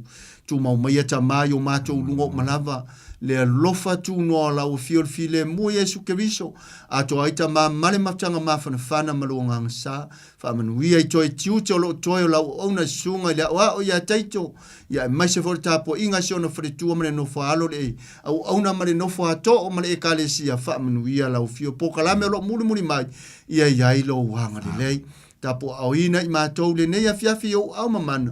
Pe a whai te fio mai ta mai se taimo le nei po ia e mana tua matalia I mātou I lo malo a wai leo so mātou nuu le nei. Lo mātou o lenga ma le whaafitai lea, ma le nganga le wha maulalo e ala atu lo lava suafa Yesu. Amen. Amen.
ia la langa ia o tu i le li. Se pō mario le kane sia pe ai pe si mai o tara pa mai atu ai le por klame pe pa pongo mano le tunu toi fa ola le unwa ia lofa le lama por klame lo te penena sunga to ina ia to ola man potu pa fonu ia so sunga to ina ia a puru re pena mori pa maloma pa tai sunga to ina mo te penena nei por klame ia vai se lama le upo le ola sulu yo tato vai ma lama yo tato wana a ver vi inga i le tua mriel po ia tu lungo ala sunga to ina pa tonu mo to malawa spa ponga po nei por klame ila sa mo mo le tu la valu pe au dia le lofa mlanga le lo tato tua suta se birute ona talo le tu la i pa tale por tato por klame Marmalone pomoli pasta titi sala pe amar patua e Atalia pe Atali tu laiva ia pole tau mai fo ia lorga ko proclame tau mai fo stau tu al nepo pe mai al tato proclame le na o le manu malo le pomoni pa dal batu patua ia pe ni se ta bili man no falo pa te tele lava pe ni se ta bili man via foi mano longa nepo mano pa man losi foi ta po inga nei aso hape po ia lo to mau ma no lama pa tai ea ta tonu mau uma ta tota po inga i le ri nei aso apena po i ni sol malo le tunu ia to ia ko soa ea ngata leo ana craft ngata leo tipeloma stars ea ni po i malo le tunu ia oi po i ta pito alao ngata leo ai fo mele la ya perto ya lele tau pau pia va ai o mu manui vo longa venga pa tu sunga pa venga ga sana longa venga mia fo i va tai ya ma tu mai lunga apia fo linga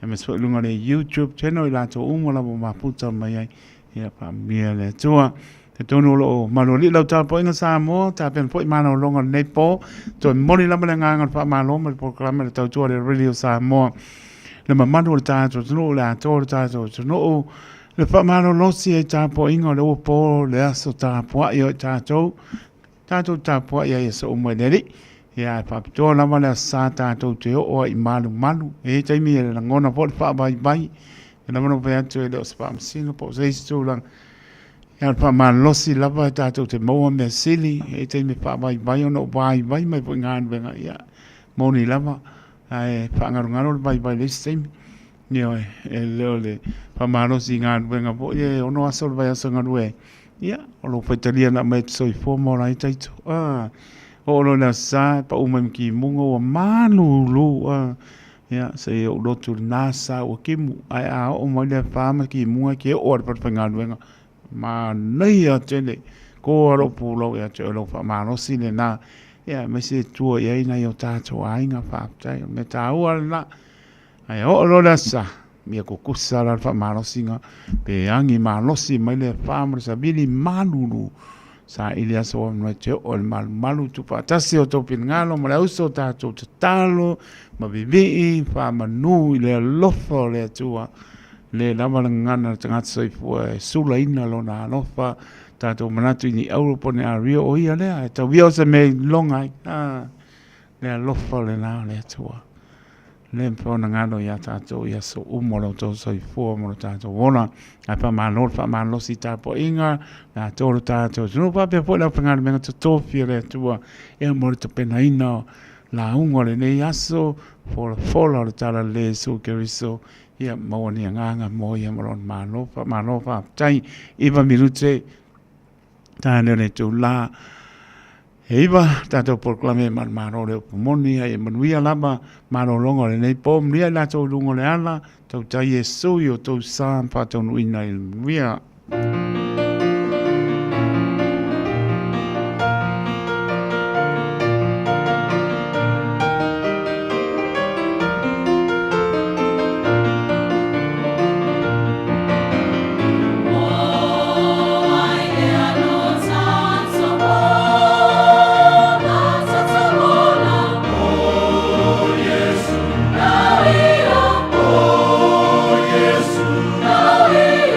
Oh,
Se po malie ole kale se PIPC mai minto sine Australia pe aita tele mai temi tole mai tolu me rute utele tula ima tautua le radio Samoa su lima iwa tolu a mo lewa tapel mai pasta titi sale pe amar patua ya tania le tato programe manumalo le upumoni smela pa ponga Samoa.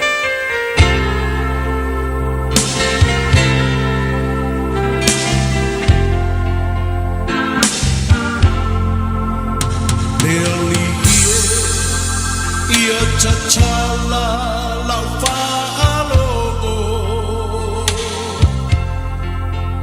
ia machala fai toto olo uloto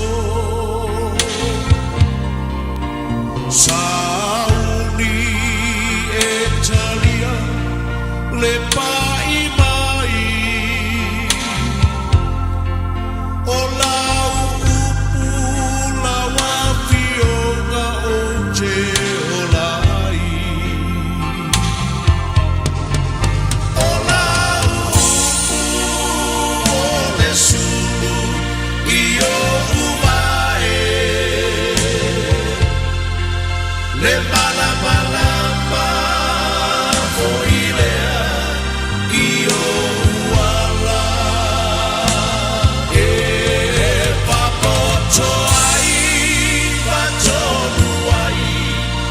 soy puaga ola e paia e ai le mana wa o palo ile upu mai lo fofoga le ali worship you, Father. Hallelujah. Hallelujah, hallelujah. Ngaji pele fancha wa al tangata tama. Ngaji pele fancha wa al tangata. Atangia pelo manto wa tua. Le fa maoni le shiri eshe o lo la valo fatu no tama fa lia lo manto o tu le fa maoni mo shiri eshe o lo la va fio le tu moni e tontansi e la yama se shitu tu sa malawa fio sili e se o wala sili e se lo wala fatuno. Hallelujah. E halaile. Ngalu e lo wanganga pa ia tama o tau talangia lau upu moni. Hallelujah. Ma te whafta ia tu e le fo i fua le ne fiafi so se sa mo le a whalongo. Sili no manuia te ngata e whalongo e whamau lalo mataria. Fina ngalo lofa ia fatau nu wai le loto le tangata. Praise God. Fa filo isi mana onga, fa malia isi ngalala, fa sa loto isi loto o mafatia. Si tia ni avenga ngau sia ni amo le mana o la upu. Hallelujah. So se mai o le fo mai o fo mai. Praise God. Si tia u alofa me uma tamai le neviafi. Malo pui pui u au lofa o tangata. Whaafitai tele, whaafitai tele. Thank you, Lord. Ala ia Yesu te talo al whaafitai. Amen and amen. Amen. Praise the Lord. Praise the Lord. Praise the Lord. Ia vi ela lo famalanga leo le tua ele ne fo i tu la le fiafi. Fifi lava lo ne tangata fa tau va. Fa nga ina le leo fa tau va fa pena ona e o fa lo fa ma fa tsa lo fa tua i su tatu atu no pele o Samoa ele ne fiafi. Ele spa fa pele Yesu Keristo. E fa tsa lo fa tua i so se Samoa lava lo maua mai le nei por kalame manu malo le upumoni. Amen. Fatalo fatua isunga fafenga inga mo latou fatua. Ia mai se foi au sinsino Samoa, tamama tina matua. Se ia o lava ia loma whana witi. Fatalo fatu. Ia fatalo fatu foi tatou paanga masani o tatou por kalame.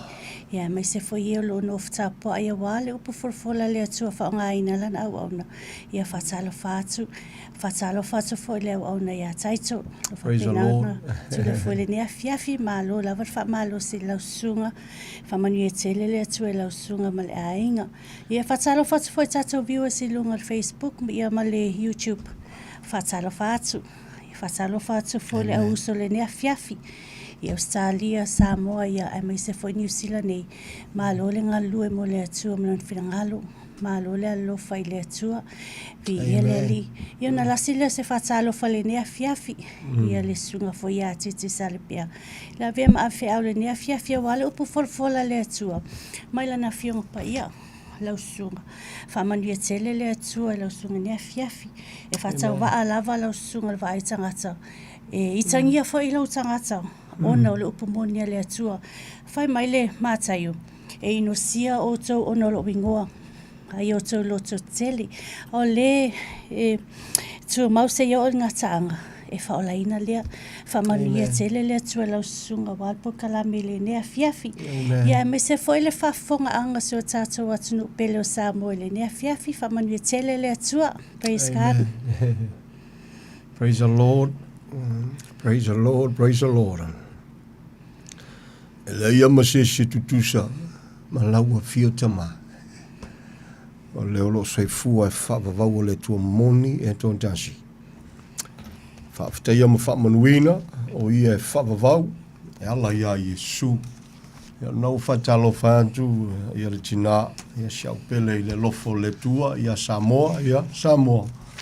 Ia pia na whaleo e whakawaa i o maua sisila fo ia nisi su tatu atunu. Halea whaina o se nganga whawhetai, o se oli sanga, o se mitanga. Le ola au auna i le atua, soifua, o le au mea umalava o le atua moni e tō tasi, o le pa io Israelu, o le ao le kalesia, ala ia Yesu, o le na mo ia lofa mai. Tu mau ia te ia vi inga. Talo fantua i le nganga whaalalo le neia fiafi. Ia nau whaleo, iona vaenga i sese, i sio tātou atunu pele o Samoa. Via le ri. Praise the Lord. Praise the Lord. Tolu fitu tasinima iwa tolu numera whaina e feso tai mai ai. Loto nofa tāpena fo ila ona ia antaitu e mawhai, ona whaasoso mai ia. Ia, na tātou lainga pe ai. Se tasi e whaongaina le nefiafi. O le avanoa mo so se Samoa e mana o mia le feso soani. Iona wa onga iona vaenga is esel tuspa ia. Praise the Lord. Hallelujah. Ai maisia ia o se fesidi e mawhai ona fesidi ngia i pea le tūlanga pe te tau, pe le te tau. Via le li. O le tau o le tūlanga Samoa. Praise the Lord. Se o tombua tua whape le nefiafi. O le antonu o le malamalama. Let me use that. Antonu o le malamalama la vole to tele a fuai ia ona tupulangona ese ia ma le ngatailoina ese langona.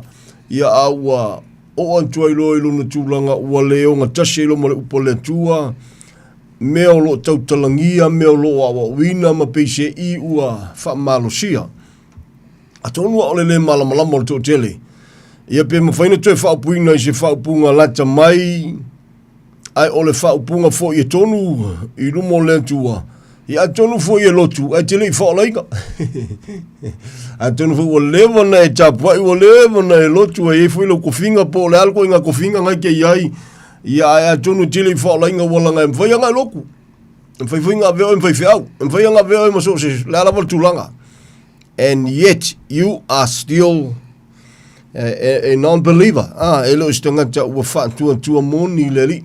Na sawa Yesu. Ia ole kele yo lau kapuai. Kele yo lau whailoku. Te ngaka Israelu. E sawa Yesu o la epepesi. E o mai lava lai le teimi le nei. Ia o loo wha pēnā. Vi ia le li. Leo le alua fe tausanga. Talu nu whatau nu uru ngore san. Talu le taulanga antua tua mō so se tapo inga. Mō so se tangata. Mō so se ngangana. Ina ia malama lama. I le fatu o le tusipa ia antua. Hallelujah. Au leo le asa valia le lua se lau tausanga. Ia o tafe antu mao antu I Samoa. Praise the Lord. Hallelujah. So antu antu. Hallelujah. Praise the Lord. E tapo inga tantou I Samoa asola. Antu no maua maini so vai teimi o le teimi. E langona e tari tatalo tangata ma langona e malingi lo I matau tangata ona o le whamaoni o le tua. Ona o le ngalue o le tua. E leo li liu le tua. Amen. Mai le mawhaifoi ngā sui e se silona tūlanga o ia o le tua moni e tō jasi. E ui anga leo si ka ka ngaka I le tua, e ui ngā whai mea makangal ka ngaka I le tua, e ui ngā wha ongo le tangata I le tua, ala lava e leo li liu wai. Amen. O ia o le tua amia tonu pa ia ma malu sili sili e se o le tua moni e tō jasi, o le na mua ia lofa mai. Vi ia le li. Ai e le mawhai e fo i o ngā tia. Ia pengu ngua. Ta walanga pele lofa tu noa sili sili esi o le tua. Tauwhi maisi mea le Samoa. Na o te talatu le tātu lainga. Vi ia le li. Le uke a le iwa. Ia. Praise the Lord. You know what's happened? Ole fatu a toa male matau tia o le mele e tupu. Praise the Lord. E beise I ole ava ai ai lesi ole ava ai ai mata lesi mafika lesi le tapu inga lesi ona beise I le ua manatua ia onga ole se senga interpretation ia pole se senga fu tali tonunga ma do you know what's happened? Hallelujah. Praise the Lord. Ole mele tupu ole lea mana ia o Yesu le na fia mai I le lalolangi le nei. O le whaku a koanga o meia ka mimilo I kua male se senga o ka poinga ia langa o mako e whasasanga whapea o mako e whasasanga whapea le whainga o mako loku mako ke lo loku leso lea o le matu tapoinga e whai whapea. You know what's behind of all those things o le lea mga ia o Yesu. Hallelujah. Tau te su I tusi mara manatu o tusi nai mawele o lai whai maile upa Yesu o nā tusi uma e pinpoint uma ia te ia. Ale mela le tupu e tala no tangata ya Yesu e pepesi tangata ya Yesu e la unga kangaka ya Yesu ai le amanga ia the very Jesus le kalango ai. Amen. O te whawhitai e fwoi le tua to te whawhafonga ma te toa Samoa e le mawhai e ona milimilia le upumonia le tua e leo se tala inga o se lotu. Ai o le tala inga o le lofa tu noa o le tua sidi ese e ala ia Yesu Keriso. Vi ale li. Praise the Lord. O le mela na o le tupu. Fesoswani atu le tua ia popula o mata le mela wa wila famtalanga. You can disagree. That is up to you. E le sui ai pe malam lamar kuspa ia akoa. The whole Bible talks about o Yesu le tali. The whole Bible. Hallelujah. O whamtalanga na tuspaia. Tau te sua e molotou manatu I kusi kou ke maua I leola. Hallelujah. Me whunga lainga kalango aku Yesu ia si bai. Ia le sapaki le sia wali. Kalango aku Yesu ia si mai le furua ia le sia wali. Kalango aku Yesu ia si mai le pelkomenga le sia wali. Kalango aku ia e fia you know why? E moni alu po le tua na whetala iai Fesili, pe o fesili ngia e per feta le tua I sono fina ngalo. Ma whapea, o lea manga ia o le per feta, o lea mana ia le nu o ia, I lona tūlanga wha per feta, ai wha malam lama I le tua whamai le ai. Wha longa foi lea, vai, ua nao se au auna, e le o le wau iai kuo kangaka, o le tua, le wau iai kuo Israelu. O le mena le tupu. E leo se senga lau tapu inga po le alwhainga ngai whair ko e kalesia o le mele tupu tau te pepese ia Yesu e tau te lea mana ia Yesu na maliu.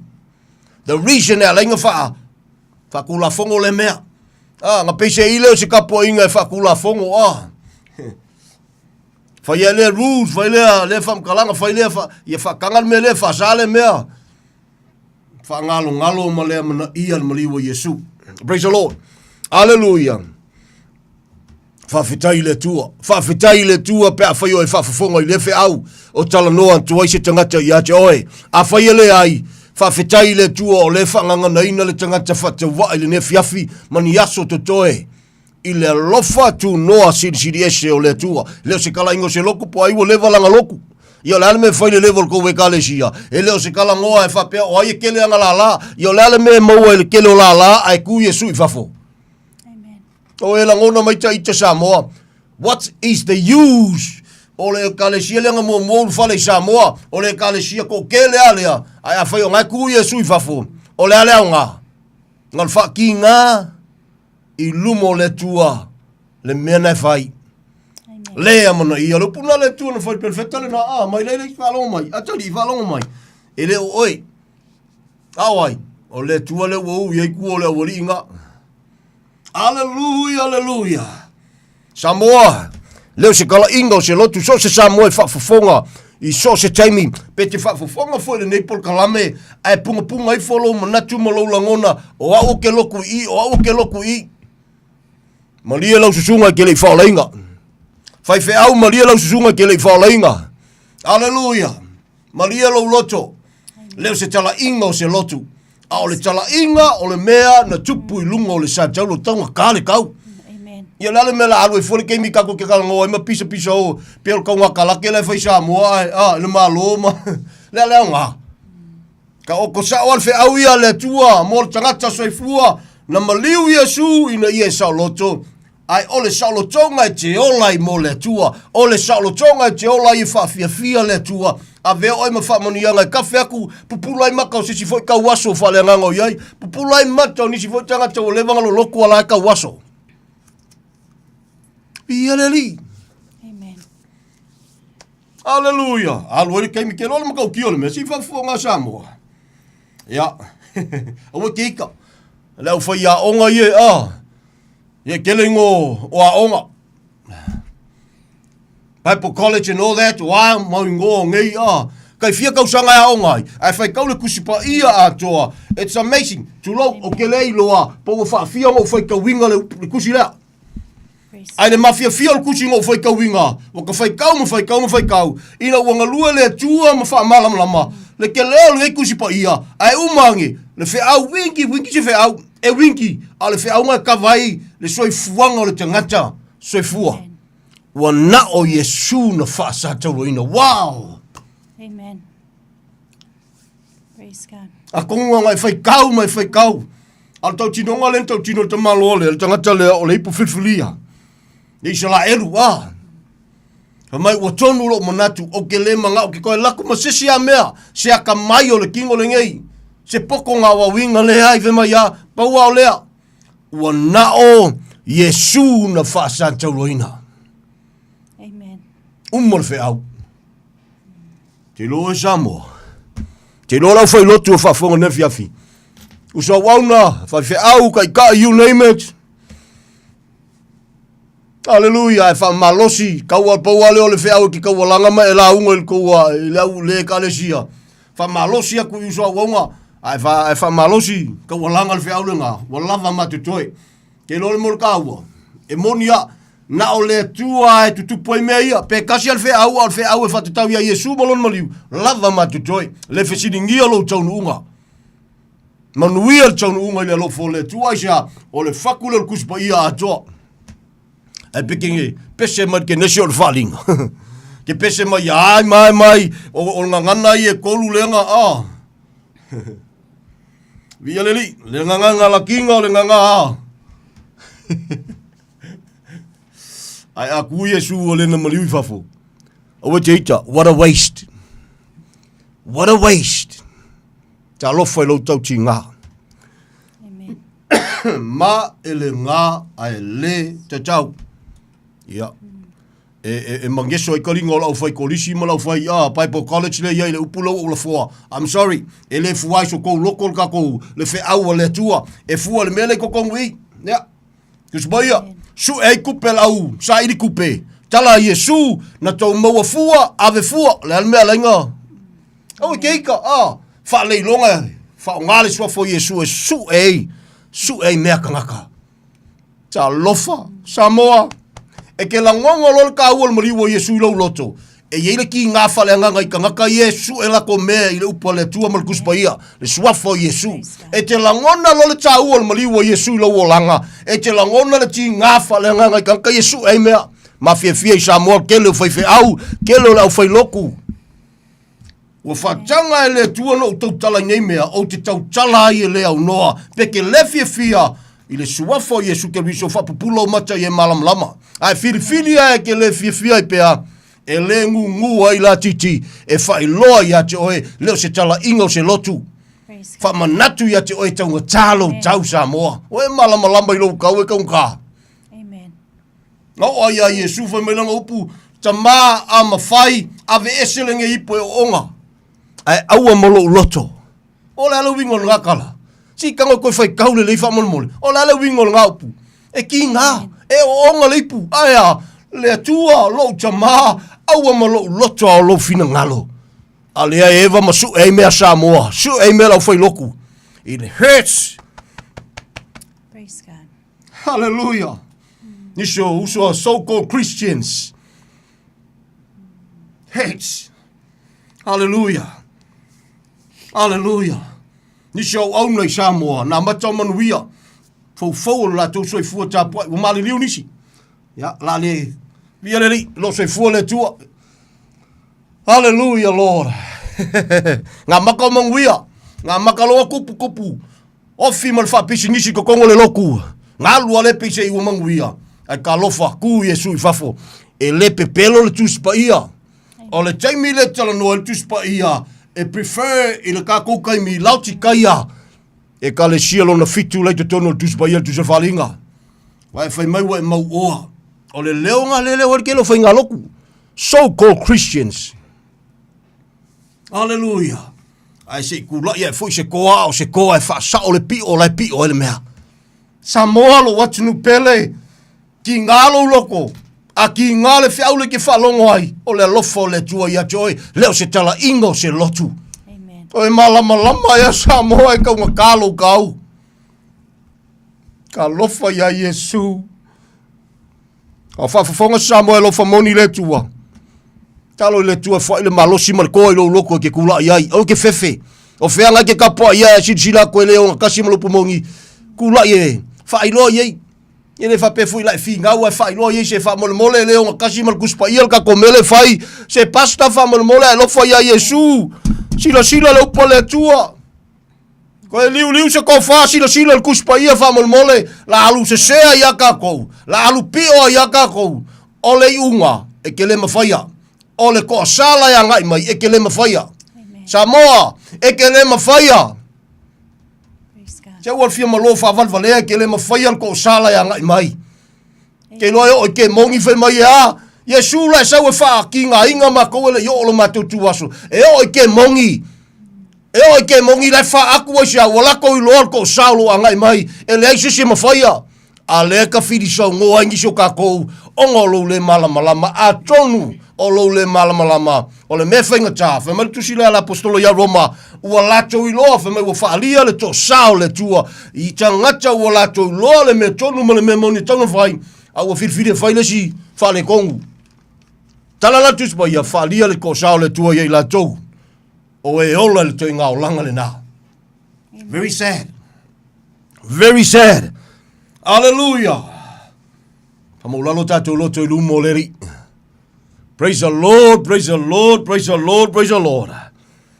Ia vio e tama. Samoa. E uma. O ani aso totoe o le olau te au nai le to lua le whanau le auso. E le suia le whakwa le wheau. O le kalangal kuspaia. Ua nao Yesu na whasa te roina. Amen. Ngā le lua mea o ngā kakala me ngai lua o Yesu ma sa kaulu. Ka wa akoa i alkuspa ia. E ola makau ai oi le tua. E te ola i nau nau e whawhia fia le tua. E le ngata i lea. E tupo ilo wa lofa i tangata. Praise God. Hallelujah. Amen. Hallelujah. Le lofa tu noa sidi ese o le tua. Taunga talo tau Samoa. Samoa lo watunu pele usa wauna. Hallelujah. Ol fam talanga tuspa ia mai ui o ia o le alo le tua. A o mea nga ki ngā i ngā o winga o ia ina ia i lo o no siusitai. O ia o le alo. Praise God. A o ai koe uska ia i pia whai o ia o le alo o ia o le tua. O le whale a onga mō tātou. A o nge e mga koe ko kongo le loku e ko kongo le kale sio e ko o le ama le whaiwhi aunga whapele le whakongu o i le upo le tua. So se kaime ke mawhauwhau e whapea o a ua se o watua si soani le talu sia whafonga i la tau well-known preacher Samoa ia kele ngwhewa i solo. Whai lea se mingai le mea le mea. O le maanga ia i o le fie ki diva le mea. Ai o te mauti noa i la tau nei e ka fese ka fike e pea o ngasa o kule upu i a la tau. Malia tau susunga e le whakawhale upo le tua i le tangata. Amen. O ai ka koe whakawhale upo le tua. Pi maanga ia si well-known preacher o loa uma. Alaku i oka se mangai oka poko maka mai kalangoa yo lala nga e ke poko i ka kalangoa kuspa ia anga ku Yesu fafu kele o manga ia maliwo Yesu. What a waste. Amen. Ta lofa ya Yesu malona maliwo. Amen. Hallelujah. Praise the Lord. Praise the Lord. Yo ngonga na lo pule na lafu e Yesu sole e se fo le la fonga il tala tuspa ia. Lona fina ngalo, ia wane i whanau se tasi, a teo tala noa mai whai mai a. A whai mai kia lofa kia. A whai mai kia lofa ia kia. A saura lisi, a siri le tama, siri le tina, siri le whangau, siri le kōlua, po sesia, mai maule kaimi. Amen. Samoa, it's not a game. A whai e tele i langona ina, le langona na. Ma le mena tupulungo Santa Romaines wal alua o e whaile lalo langi. Al kama foi leo la walu e whaile lalo langi ya au fone loku ya kako wole loku. Ke lo tala tuspa ye eluai mai o e whafonga o le tua pe le salamo. Prefer le tala le tuspa ye le fetalainga Yesu mai o te loto. O prefer Yesu a e ola ni lalo langi. Forget about the Lord. Go for it. Ngai lo lea. Le malili, le vevela, ai fa leongo lua. Samoa e fa fonga manefi afi. E lofa Yesu ia te oi. Praise God. Fa pe inta tau lo le lofa le tua. Na fua ilo na soifua leisi anga sala leisi pepelo i ona fa fonga. Fa ife awa fa fonga nefi afi fa mole. Tau nga chale tau o tangata. Lava ye i aso na su e tatou mea. Fa o ngale sua fole li e ka su e kako mea.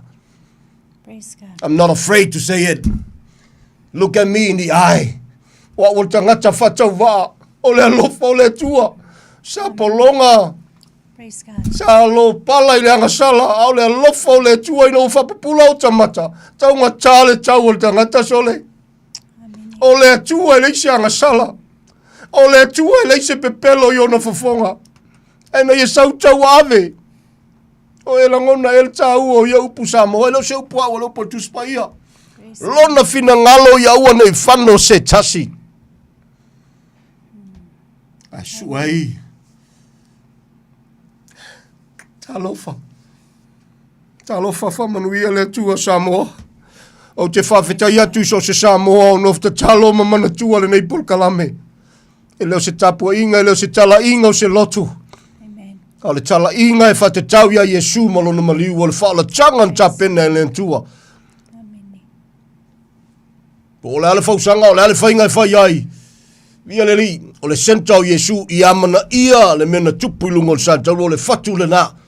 Ai a whainga o le, whamanga iangi o le mea, whamanga iangi o le mea, keu wangi o le mea.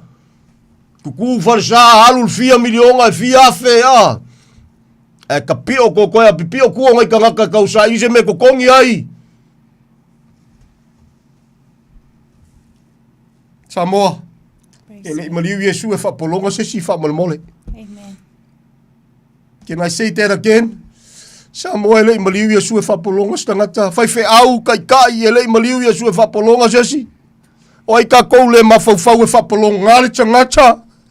Le tangata na tawhe ai mamalingi e toto le tua le isianga sala. E mawhainga e whapeifo ua mawhamafa le upu se titi. Se ua whaisi mamafa la upu. Ia o ai ka kou ka ngaka e whakusa i le tua malona lofa. Amen. E ke malama Samoa. Nga pupula lo maka o paulo whai mai o lo uola u te le manu ia sia. O ai a ua maliwa i le tua le isianga sala. Amen. O ai.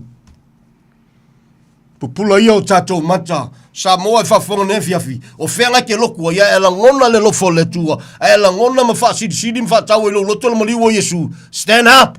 Rise up. Amen. Tau tala le mea moni whaasoi le lofo le tua. Whautua iai. Te talo mo le nao au na pole kale sianga ke hei pia whai ele uskakai kuspa ia ele uskakai ia Yesu mo lona maliu. Ai a whai ke whaasoa tu ia ele laua manatu ala e o ke ia alu e pe whapela. Ia lan me ke ngofo umi ai. Praise God. Stand up and leave. Ke le mawhai al ko salo o angai mai. Hallelujah. Hallelujah. Vi ia leli.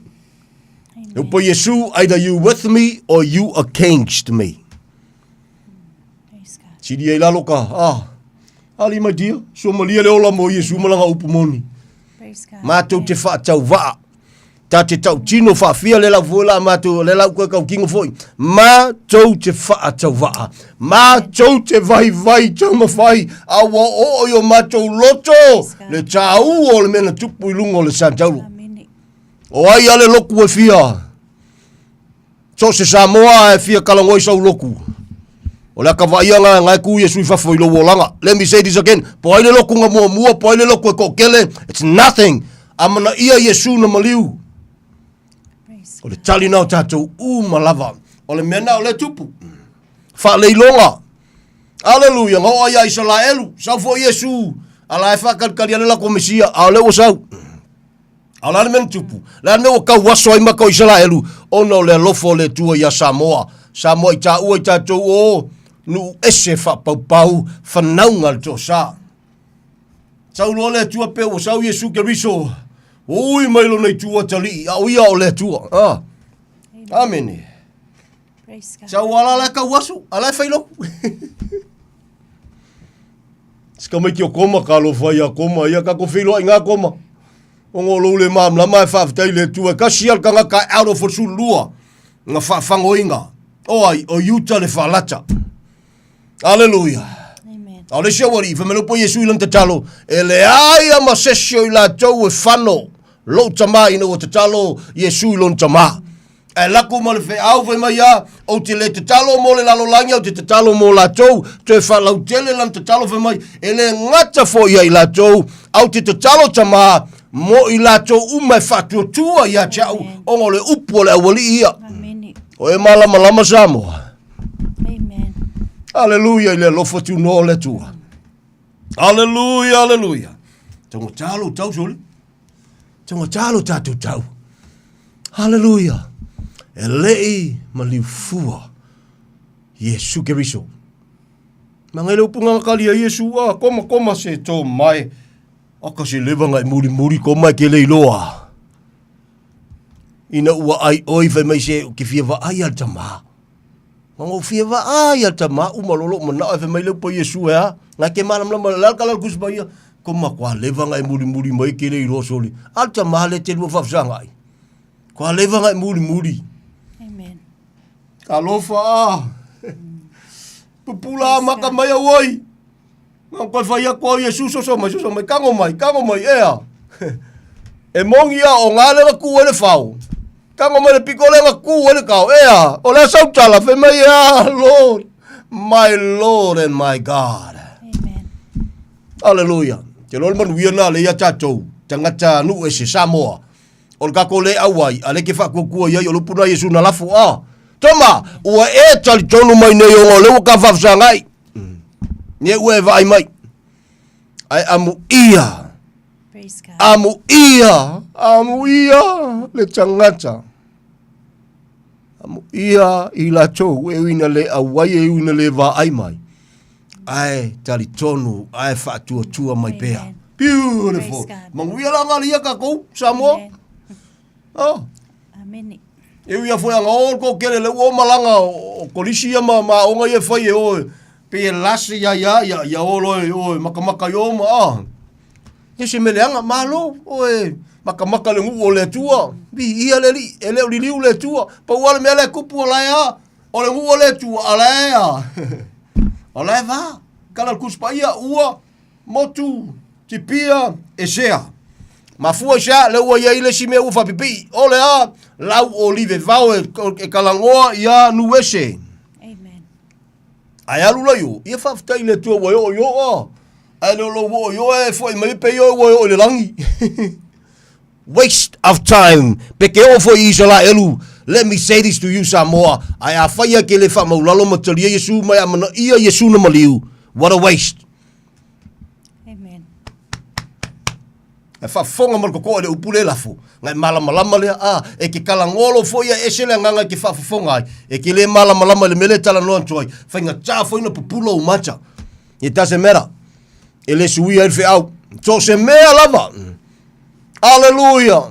Praise God. Yo ka ko a fo le isala elu le pupula makale isala elu fe mai a wo ka lo fa isala elu fe mai le tu wai o te chalo ia fa o laina isala elu. O langa ye fe ngainga. Au Yesu o ki a ko ale mea.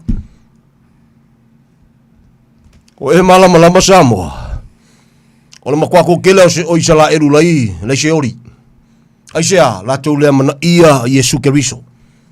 O le umi anga kua vangole tua ingu ese. O le umi fo le o ngā ngai ko kele o isala elu se ori.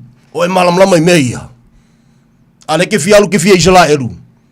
Seu ke fia isala elu mole fia la e isala elu fia. Se fa mole o Yesu le tali. Fe me lo Paulo kusia kolose. Le mea lilo le o pupula ai o tau macha. Le o mai nuese o le o Yesu. The hope of glory. Yesu na fasa taroina o le ato tuango me uma. Ufina ngalo le tua tu to tono le tama lea. Amen. O e malama le mawalunga le maliwa Yesu. O e malama Samoa le sisi me koe whau pupoa le maliwa Yesu.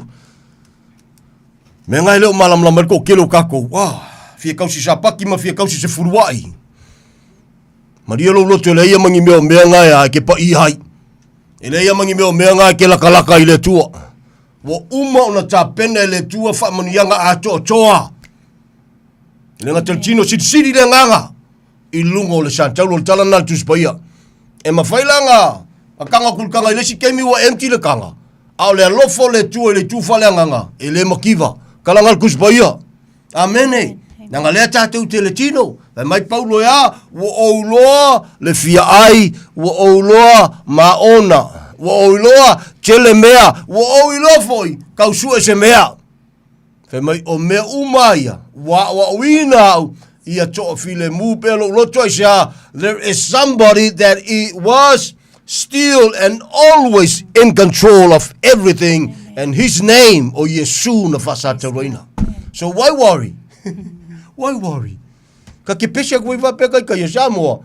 Si fa fo nga fa mo mo ka worry foi kai kai al kelo kai mila ka usanga. Awa inga pelo pole tua mo ka ola i mar fa mo lolo mo ka. Ana inga mo ka fatu tu langa upua sole. Sekia.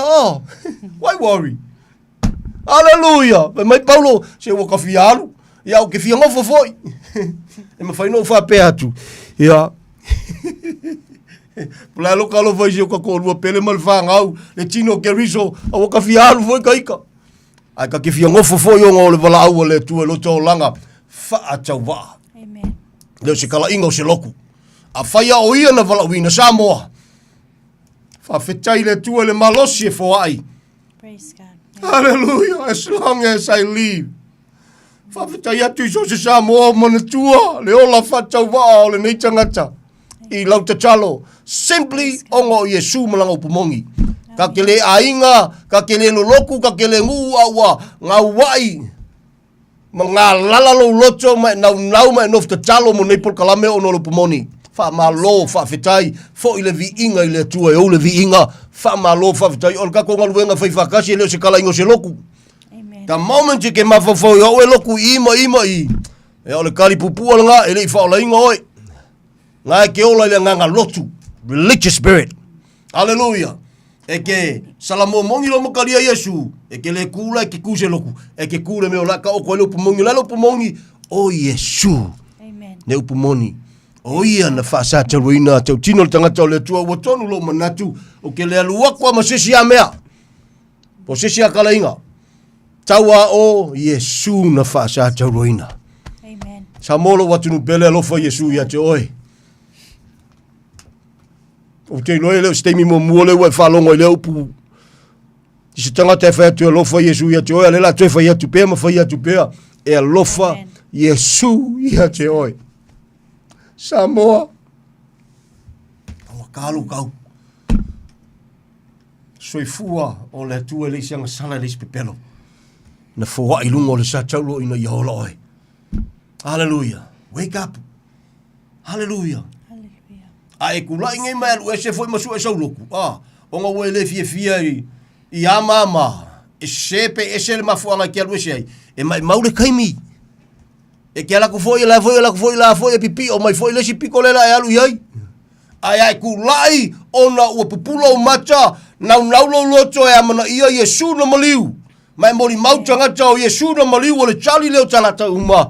Na maliu ina ia whasao loto oe, ai o sao lotonga te ola i whawhiawhia le tua Yesu toe. E siri akula le ngā, e ke alu ese foi la, ai ki kakaloma mankuan me ngā iai, e ka le siama i lantou aisa, na maliu fo Yesu mo lantou. Pe a whai, e le i whirwhiri la kou e muli ma ola e tusa mana upumoni. Amen. Hallelujah. Ai a whape ke alu, o e le whiawhia lo fo ia. Kama foi le, se le se a whao ngā. Whao ngā le wari ira, se a whao ngā. E ke kalangolo fale kingo, e mai mau wale kaimi. If you fail from there, wherever you go, you will always. E ke fail lava. Pe a se sele anganga ki alu se ai. Ngai ele awa o perkuspa ia. Ele o whapea ku foi i Samoa. Ele o whaso akul pol kalame. So se whai whiawa pesoli. Longo winga le whai whiau leo ese o mamale mele. Le ai wha longo le matutoa whamale mole. Whao ngai o tatu talinga e lua no whai ele tua. E leo se kala inga o se lotu. O whena te tapua i hai. A ola leo pumoni, whamalo, whaftai, whamalolosi. Whamalolosi. Whamalolosi, au auna mo le tua, a vei tātou whamonianga mo tangata. Ai a whai ele ola leo pumoni, ala me kengo whaumi ai. Tulai. Ola e whawhiawhia i le tua, o le whesiri pupu. E mawhainga whapea tu e kukusa o maika kokali. E te alofa ia Yesu. Ia pe whapea atu. E ke whiawhia ia Yesu. Eu kalkonga kukusa umaka ko kari ai ol kaka o ngai ol kaka le yo se falsa e kau kifa mai ai au ke fia ia Yesu ai ole me a ko ri diula fesi nga e lo fia mai Yesu ia te o lo langa le ai onala ia e kau fe ko ye lo kari al ko kelo kanga kaisa o lo moli mau mai le nganga yo cha jo nganga o fa nau cha jo le nganga nao le tuolo ngalue i le tangata wa mua i salamo moni ma wha tua ia Yesu. E po Yesu vai mai a kokea, sua i tusi malmanatu e mawai leola. Ao nā tusi uma o Yesu le tali. Kalangoa kukaka i sala eru vai mai po Yesu, kou kama o Mose, a fai mai foi lao Mose. A kou malama i kuskusinga Mose, kou malama i au. Lele po Yesu o au, na tusia foi e Mose au. Na moli mau foi Mose whakakau ia Yesu. Makau kia ngā mea, Ia whawhia ko le fia, e le ngi sala eru, e fia i sala eru. Kau mapeva, too low. Kau whalo leo, kau launga sa paki. E ke le sao se sa paki, e ke le pa ia se sa paki. Samoa, tatou ia fia kau se sa paki, malia lo loto. E lofa Yesu ia te oi, ai lea mana ia Yesu na maliu. E se sere whawawau e ke kofu iai. E leo se kala whawhangongo, e leo se whamatau atu o lea lofa moni, e tala no atu i lea lofa. Tatou ia awa oina ma ti mana se furuai, e ke le sao se kausingo se furuai. Aleluia, e ke le pa iai, ka kou ia whapeu e mangui ai, maria lo loto. E ke le mangui ai, you know why a lengo lo folo pulea. E ato toa me umanta pena ela ia Yesu. Tithing is different. E le mo oe, e le mo ka kousa mo e leo se loku. E leo se polo inga e ave se kalesia. Hallelujah. Au ifo i watangi ai e monia. E le faa nau fo wina to telo tatou. Anu ka kumo sa mo i loku. Ka kumua. Hallelujah. Folo ngakala kiki ka ko kalame. As I said, I luma o le tua ilo na lofa tu noa sa mo te whafonga mo tutoa. Ma tu te whatau wha. Praise God. Amen. Au na malwa maulalo. Ma tu te vai tau mawhai. E whawhetai le lofa tu noa le tua le ngalua ilo na ngang pa ia ua wha. Malama ina la na upu. So le, ma fia ngi kus pa ia so le aska kasi alfe au. Kau a wha ia kus pa ia. Ko a lo winga ngalo pa Paulo. Ka malo ve mai ya I lale tu la fongo le makau le ngai nga kal ngol ka malo me kau kula fongo ma me kau fa Israel. Ele se kukusa mal ka malo lo ngai mi. Ve mai I nga mako nga kupulanga no one. Ka mo mal ka malo fa pula maka kongo le fa le tanga. Lalo le lo fa tu no ve mai o ai la wali la wa poskolong mo moi ka. E fa lo longo foi pa ka ngol ka malo le Amen. Tu si ai pe telu ve mai al tatou so pele o Paulo. E mafa ma heavy me nga fa le tu fe mai oisi mea o fa makala se inga iska ngaka le awa winga e oilo la ko malai aisa le awa se ina o nisi o ongal tus baia o le tau foi le e tau te lo malam la mali lo vala winga kele la fie fa ya ongal ngai kaimi tu lo o keika pe ke u mai fe mo fer kolisi a fa ele o lo vala winga nga ele so vala winga e ma fa ya nga fa ka kus baia fa nga si ma wor kus baia a fa ele o lo vala winga ele so vala winga. Kele fai au ele fai au. So easy nga feo so fai au. Samoa lo watu no pele. O keika fai kau le kus paia. O meia e pule le tua e fa manuel tangata. Hallelujah. Au nai man fa maulalo luma o le tua. Ai o le levole o le ka u o le a. O le epikopo. Ia pole fai au. Ia saulo e ila mengo condition qualifications o tangata. Nga sa wele si me o le a. Tau na wha longo le tu lua mal whanga o kele fo ia solo fai au ka lo fai ngai fai au wa. Hallelujah. E va aia ka ngaka ya. So le ka lo fai ele ulu solo si fai au e ulu fal kua. O e fa fonga mo se fal tu e fa pena. E lo fai ia Yesu ono sai usi tai. Amen. Ono sai usi tai pe e lofa ia Yesu. Ai ale ai ia pule foi o peki ai wo le fia ai wo fia saua anga laka ko la ko fuki le uru le pola e lo fa Yesu ia te oi tina e tele to wanga ke ler ko wanga e kiki I rumo le tua o tou ai atala no lo tu spaia I to tono el tino ke riso awa wina tau al fa longo musikai ai lo fa le tua ono sai usitai amen ai le fi fa longo ai le fia mana ia Yesu malo maliu pule la oe ai se le fai unga e se ile a le fa va ke ui pe le fa maulalo lo loto ile tua ela fai kausi mela fai ko ka kon fiafi malo lo sai amen hallelujah Amen. Hallelujah Lord Olo manao ia o tau on sai te isia chao I lo uvalea ia ono sai mai lava ia chao awa ua o ma ele ngā lofa ia te o tau I le ma ele ngā e tatau I le tua. Awa ua uma ona o fau tane ia te o tau I le tane e to tasi o Yesu lea. Le ka pengai ngā luei le tangata o le tua ta pena le ka le sia mo Yesu. Hallelujah. Praise the Lord. Ia te o tau le tane. Ia te o tau I le tane e to tasi. Ina ia o momoli. Ia te o tau o le tau pou wha maoni ia ke riso. Wow! O Paulo, ua ngau se kangaka e pia o kakou, a le wala wino le tamaloa. So le e kau kalangia le kamaloa, so se kuri mangua. E le whaia se kou lua le kamaloa, ai au kalangoa I me kau kou lua. Kau ngali. Ma kau kia. E le o se angelu le kamaloa, e kau kala le kamaloa vemai, pe saua se si angelu. So le keilo le punga la foi Paulo. Ana tema. Asau se angelu.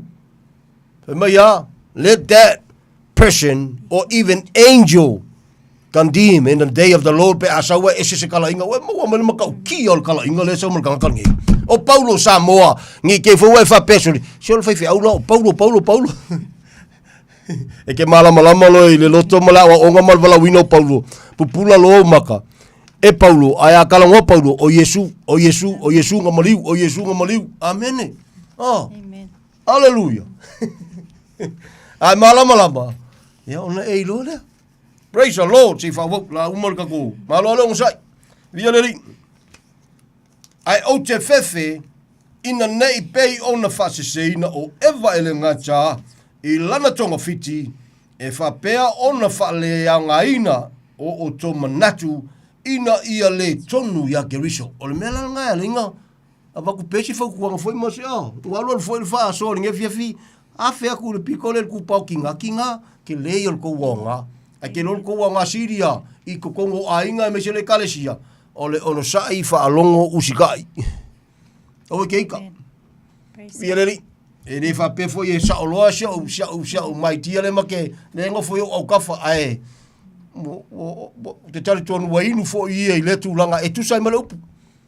Not in order to manipulate fo i le kūlanga lai hai, loka kūlanga, ai o le manga ia i o le usika i e kusa male upu. E akine whengo ka alofa i e akine ngo ka wha alo i ai. Amene.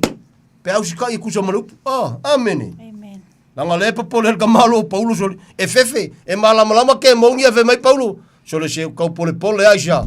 Aua. Nei peo na fase se ina o eva a Paulo le amakanga le menga lenga fale kongu. Amen. Ne menga lenga fale kongu le lalo langi. E leo kalangoa Paulo anga ngafi. A pal ka malo le amakanga mai au ke fefe nga ngai pei. Samoa. Menga le tupu. Se sea o le upu. Le foi la o ai nei mai taimi. O se sea le upu. E leo se ngala o kapo inga ma le whainga o kapo inga. Ai o upu ia wa wina i malea mana ia i le maliwa Yesu Keriso. Amen. Ya si fai, on sai mai, nela koe wha wau whai kauinga la mai. A wa a fai e a tala inatu e se alu watu, se Yesu e se i lena matu tala inatu. Pe talie o tou se nganga e se i lena wina na talia. Po se tala lelei e ese i le ua o tau talia ua vavelo ono o tau ngā wai ai o le makau kia ngā le mesori. Amen. E ese lo a whailo le o Iesu ngā maliule ke kalkongu mai whakokua mai e amanga ia. Lona winga e ese whaila lau Iesu le ke loku ai. E ese whaila le kala lelei le o le kala lelei su e kupe masu e mea al tangata. In Jesus name. Maria ua keika. I'm not afraid to say that. O le kala lelei su e mea. Talo fai a Yesu maluna maliu. Ma fie i Samoa. Kau sia whalonglongo kele ngi fai au. Se wha mole ka wakar kau o tangata o Yesu. Malona toto na whatau wai. Aleluia. Whamai le mat fai unga ya. Po o se tala lelei. E ese le ua tautalia ua vaveloa. E se lo le Yesu. Wha le kongu loa. No winga isi fui le anganga le te. La fai unefiafi. Ya kapung la kusbaya malo la velong sai o le mena Samoa usoa au na Kerisiano la ingol fatu tu lo tele o le fie o kelo ngai lokuia fa ola ngai e pepesema welcome Holy Spirit, we welcome you Holy Spirit, we welcome you o le fasidi o ai le nganga ngai ko kongu ya ke o e pe fa o Kerisiano. If you call yourself a Christian o tala tusbaya o temia na e salamoa i ma fatu tu le foi le nganga o le tua. O le mea lofa foi ina le mea ngai le whakaua. Amene. Lalo le lofa tu no le teimine nga lua le nganga o le li. A fiola le nganga pa i o le tua ia te oe ina ue whatua tua moni a Yesu Keriso when you become a real Christian. Praise God. Te mua le nganga o le tua o le nganga. E tupole me moni e sosoani lima tai tai tatou o sosoani siri mo tatou tangata. O le nganga pa ia foi le mai a. Fa mau fai longa ina il fa na wole tua. O fisidi o fela o ile ngang pa ile ko fisidi e me ko pese ai. Tato fie kere ka ko fai ka ko se minga ma pese ai a. Ya talofa o te talo ile tua, talofa. Amen. Ta kalo ile tua e kula ye se ko e fa sa o kelon. O fa le tonu mal pi o kelo loku fa lainga. Nga miengi ko o kele o kumu so le loku sifi. Nga miengi ko e hampo loko ai le fefe tau Yesu mal pumoni. Amen. Pe ako yo ifafol ko we kale sianga ke yo ki popole e ke le sao se ngo se lotu. Amen. Ai te sao. Pe fa mo lalo ma ona le maliu o Yesu. O le na maliu mo te ngata soi fu uma. Hallelujah. Fa mo via le tua a lo fo le tua fa lo loa. So tate watu nu bele fa nga malo ya. Le yese kali o Yesu le tadi o mele tu pele o tu fu a Samoa. O la ko kupu lu mo le tua. Ia o tato talo. As a believer, mana tua pē i tatalo. Ia alu ala me uma, ai e iwang ia. La ve inga ngia nganga mo le tua. O le kingo ai e loko le kingo, le kalanga le kusipaia. Whakua mangakua mangoko, ma loto, ma moni le tua, i o lato loto. Pe mua isala mo le tangata, ma whaatua tua ia Yesu. Ale ai, i o le leo al kangaka loku. Pe pese i le tua ma me vapenga, ai lai akasa kangi sia, malama sa kangi. I le i whaola inga, e le isala mo moni. Al te talo, ma le wha maulalo. E lofa Yesu ia te oe Samoa. Lo watunu pele, tanga talo tatu tau. Lona soifua na fua i le siang sala le pepelo. Leo se tala inga o se lotu. Ale tala inga o le mentupu lungo le sa tau. Au lana tala i le merina. Na malia lea. E au so se vaenga. Ele. Aleluia. Po se fai fe au, po se makai po i lava. Ele se se alo yele upo le tua. O le lofa le nao le tua. Awa winga i fui kaika. Awa winga i fui maua. Ine nga o se launga. Awa winga i fui ukaku wolanga uma. Amu ia tangata e whaalongo. Talia mal wha maulalo ma tu mawai. Tu mau alo fole tu e lungo i tātou uma. Lo mātua tua whaftai atu. Whaftai atu le nefu i a fiafi. Ta walanga ina la upu ta mai le ngalue ma le soswani o lo wanganga pa ia. Ta maa. Ngā tia le whatau waa. O nao ni a wauna e whatau waa o mātua tangata. O lo fina ngalo alofa ta maa. Le wanoa, na e tapina ina, na e te talaina. Leo se talainga o se lotu. Au le mori mau ma le talainga. O lau whaolatanga ato toa na whata pena ma whata unu i lungo le santauru.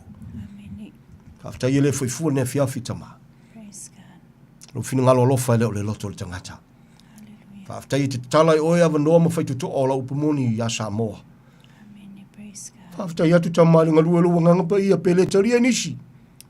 Whafta i tele le whaifua i nisi. Sidi o wala, sidi ese lo wa lofa tu no tama. Si tiatu au lofa si o matu watu nupele. Wha mole tama. Manu o maua. Manu tama. O ta ua le aso nei. O le aso nei. Manu o tu ua wanoa pēr lo wa lofa tu noa. Me awani tu e wha ma ale loto le tangata. Lo fina ngalo lofa ia wha tau nu ua e leo le loto. So matu whainga malo. Le wha ngalo ina te talo. Samoa mauna tangata anu. Yo matu ainga le tino ni wo ni e masani manua maua le avanoa. E fili e male tonu. Fili mo oi e sukeriso. Ang leita maso se Samoa mantua ni por kalame le latu te talo no laupu moni. Whamanui e tu samala upu. Oini o le fia mai tama. Oini o fetu mai. O lau te talo tama. Whamangalo. Si he ngalue atu whapupula i o lato mata. E leise tali wana o ele tali. O angalue nga whai inga satani. E wha tau waso ina ma wha lave le lato wha longo e meso lato loto. I lo suwafa manu malo i e sukeriso satani. Wa e whai ina e wha vavautu siele upa le tua. Mātou te le valea i au tonga fiti. Mātou manu maloa ia i mea umalava. Ono laua fio Yesu na e mua i alofa mai. Wa mātou sa loto wha maoni mai mea umana mātou polonga i langa sala. Ono laua fio Yesu na e mua i alofa mai. Wa mātou manui ai. Mātou toa lo mātou atua le ngalua lo mana. Yo na wala sese le ngate le tino sili le nganga. Ono laua fio le na mua i alofa mai. Whaftai lo file mūre oli o lo wanganga pa ia. Olo ola ai lau whanau tama. Ia vi oe. Ia vi oe tama. Le auso mal tapo inga le nefiafi. Tono le minstu tama. O maola whatau wa amal whanau. O nao ni au auna e whatau wa. E whawhetai tama. E au auna pēr ma le loto e whamaulalo. Le whatua tua ia te o Yesu i lau upu. Molo malo molo vi inga ni aso tutuai. Le au auna whatua tia ma le ainga e le whangaloina te talo. Whamanu e tu samala upu tama. Ia vi oe. Le whangaloina, le aingo le whatua tua lau tele i sose ngangana, i sose lanu. Le whangaloina fo i lau nuo i sorwa eru i le te talo. O ao lofa e whaalo loa tu samala upu. Ia vi ia oe le ne fuiwa yaso le amataria. Tātou malau a fio e leaunoa. I sose mea ma sose taimi. Amaia. Fo ia le vi inga i lau a fio le au le vi inga. Le whamanua le whanene inga. Tu maulo matou whatau waa. A whatu mawina ta male maftanga mawhanawhana. Ma laua fio e ala i lua nganga pa ia. Ia vi oe. Ia vi oe nei maso uma. Praise God. E ala ia Yesu le tatalo o le whafteitele. Amene. Ma amene. Amen. Praise God. Hallelujah. Thank you, Jesus. Thank you, Jesus. Thank you, Lord.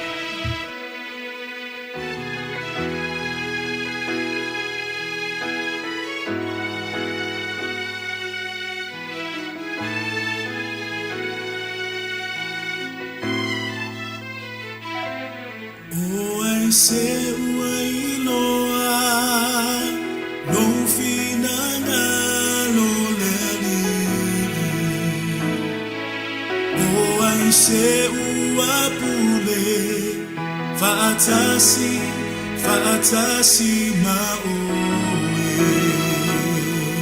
na e foa i mai na e faia mea uma o oio lei uma ia viria oe e whaababau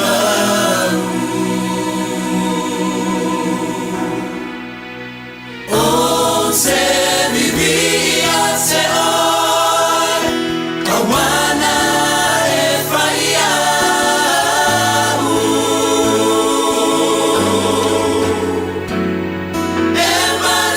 Sia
te vivi I a te oe awa na e whaia au e matautia e ofo te leai.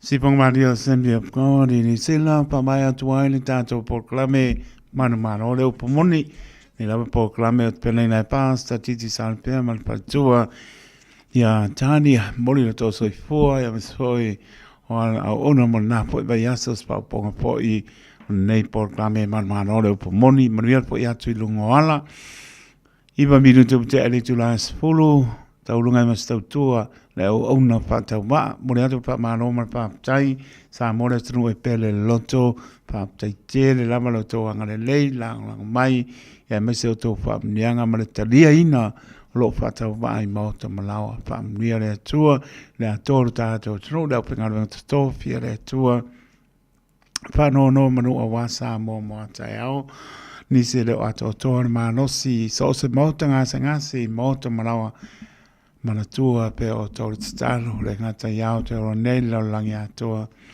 anga le leilo tātou matai o le rangi o ia lava le fō mai lana pa manolonga e pa iatu pa iane pa ifo mo le malosi tātou te au ngā mo i emron pingalo ni se o ainga o pe ngai mpano noanga ni se pele I maptanga o motsia le malanga le maliu a mai se le anganga o le li lo pātu na ialum pānau mnia tō au onga matu le soata au ia pui le li lo to vola ta mam tine tau tu nare ngana paano ia meso ngana mo le na ia mo e tato ia soi po ai to matua mo la e taito manuia o to panau ia to onga o le stai matua ia ai mai se lava o le matau I le tu o le matanga le o me le umano to vola ta mam tine nia le ria o toa lofa te atu. Le se pai pai asa ma se mau sa mora tonu pele a pai wa se uta tonu tai. Pa mo lama lo to ngā ke siano e mangaro I la to ona. Manu ia mana longa le nei pōp tia I tātou I au lofa le li. Le aplau tele o lona lofa tu noa. To fam mo file mui lo nanga le lei. Mau le soa tai au. Po ilmi inga I a te ia. Manu ia mana longa le poa lofa te le atu. Taito taroto le au ona soifua ma ia manuia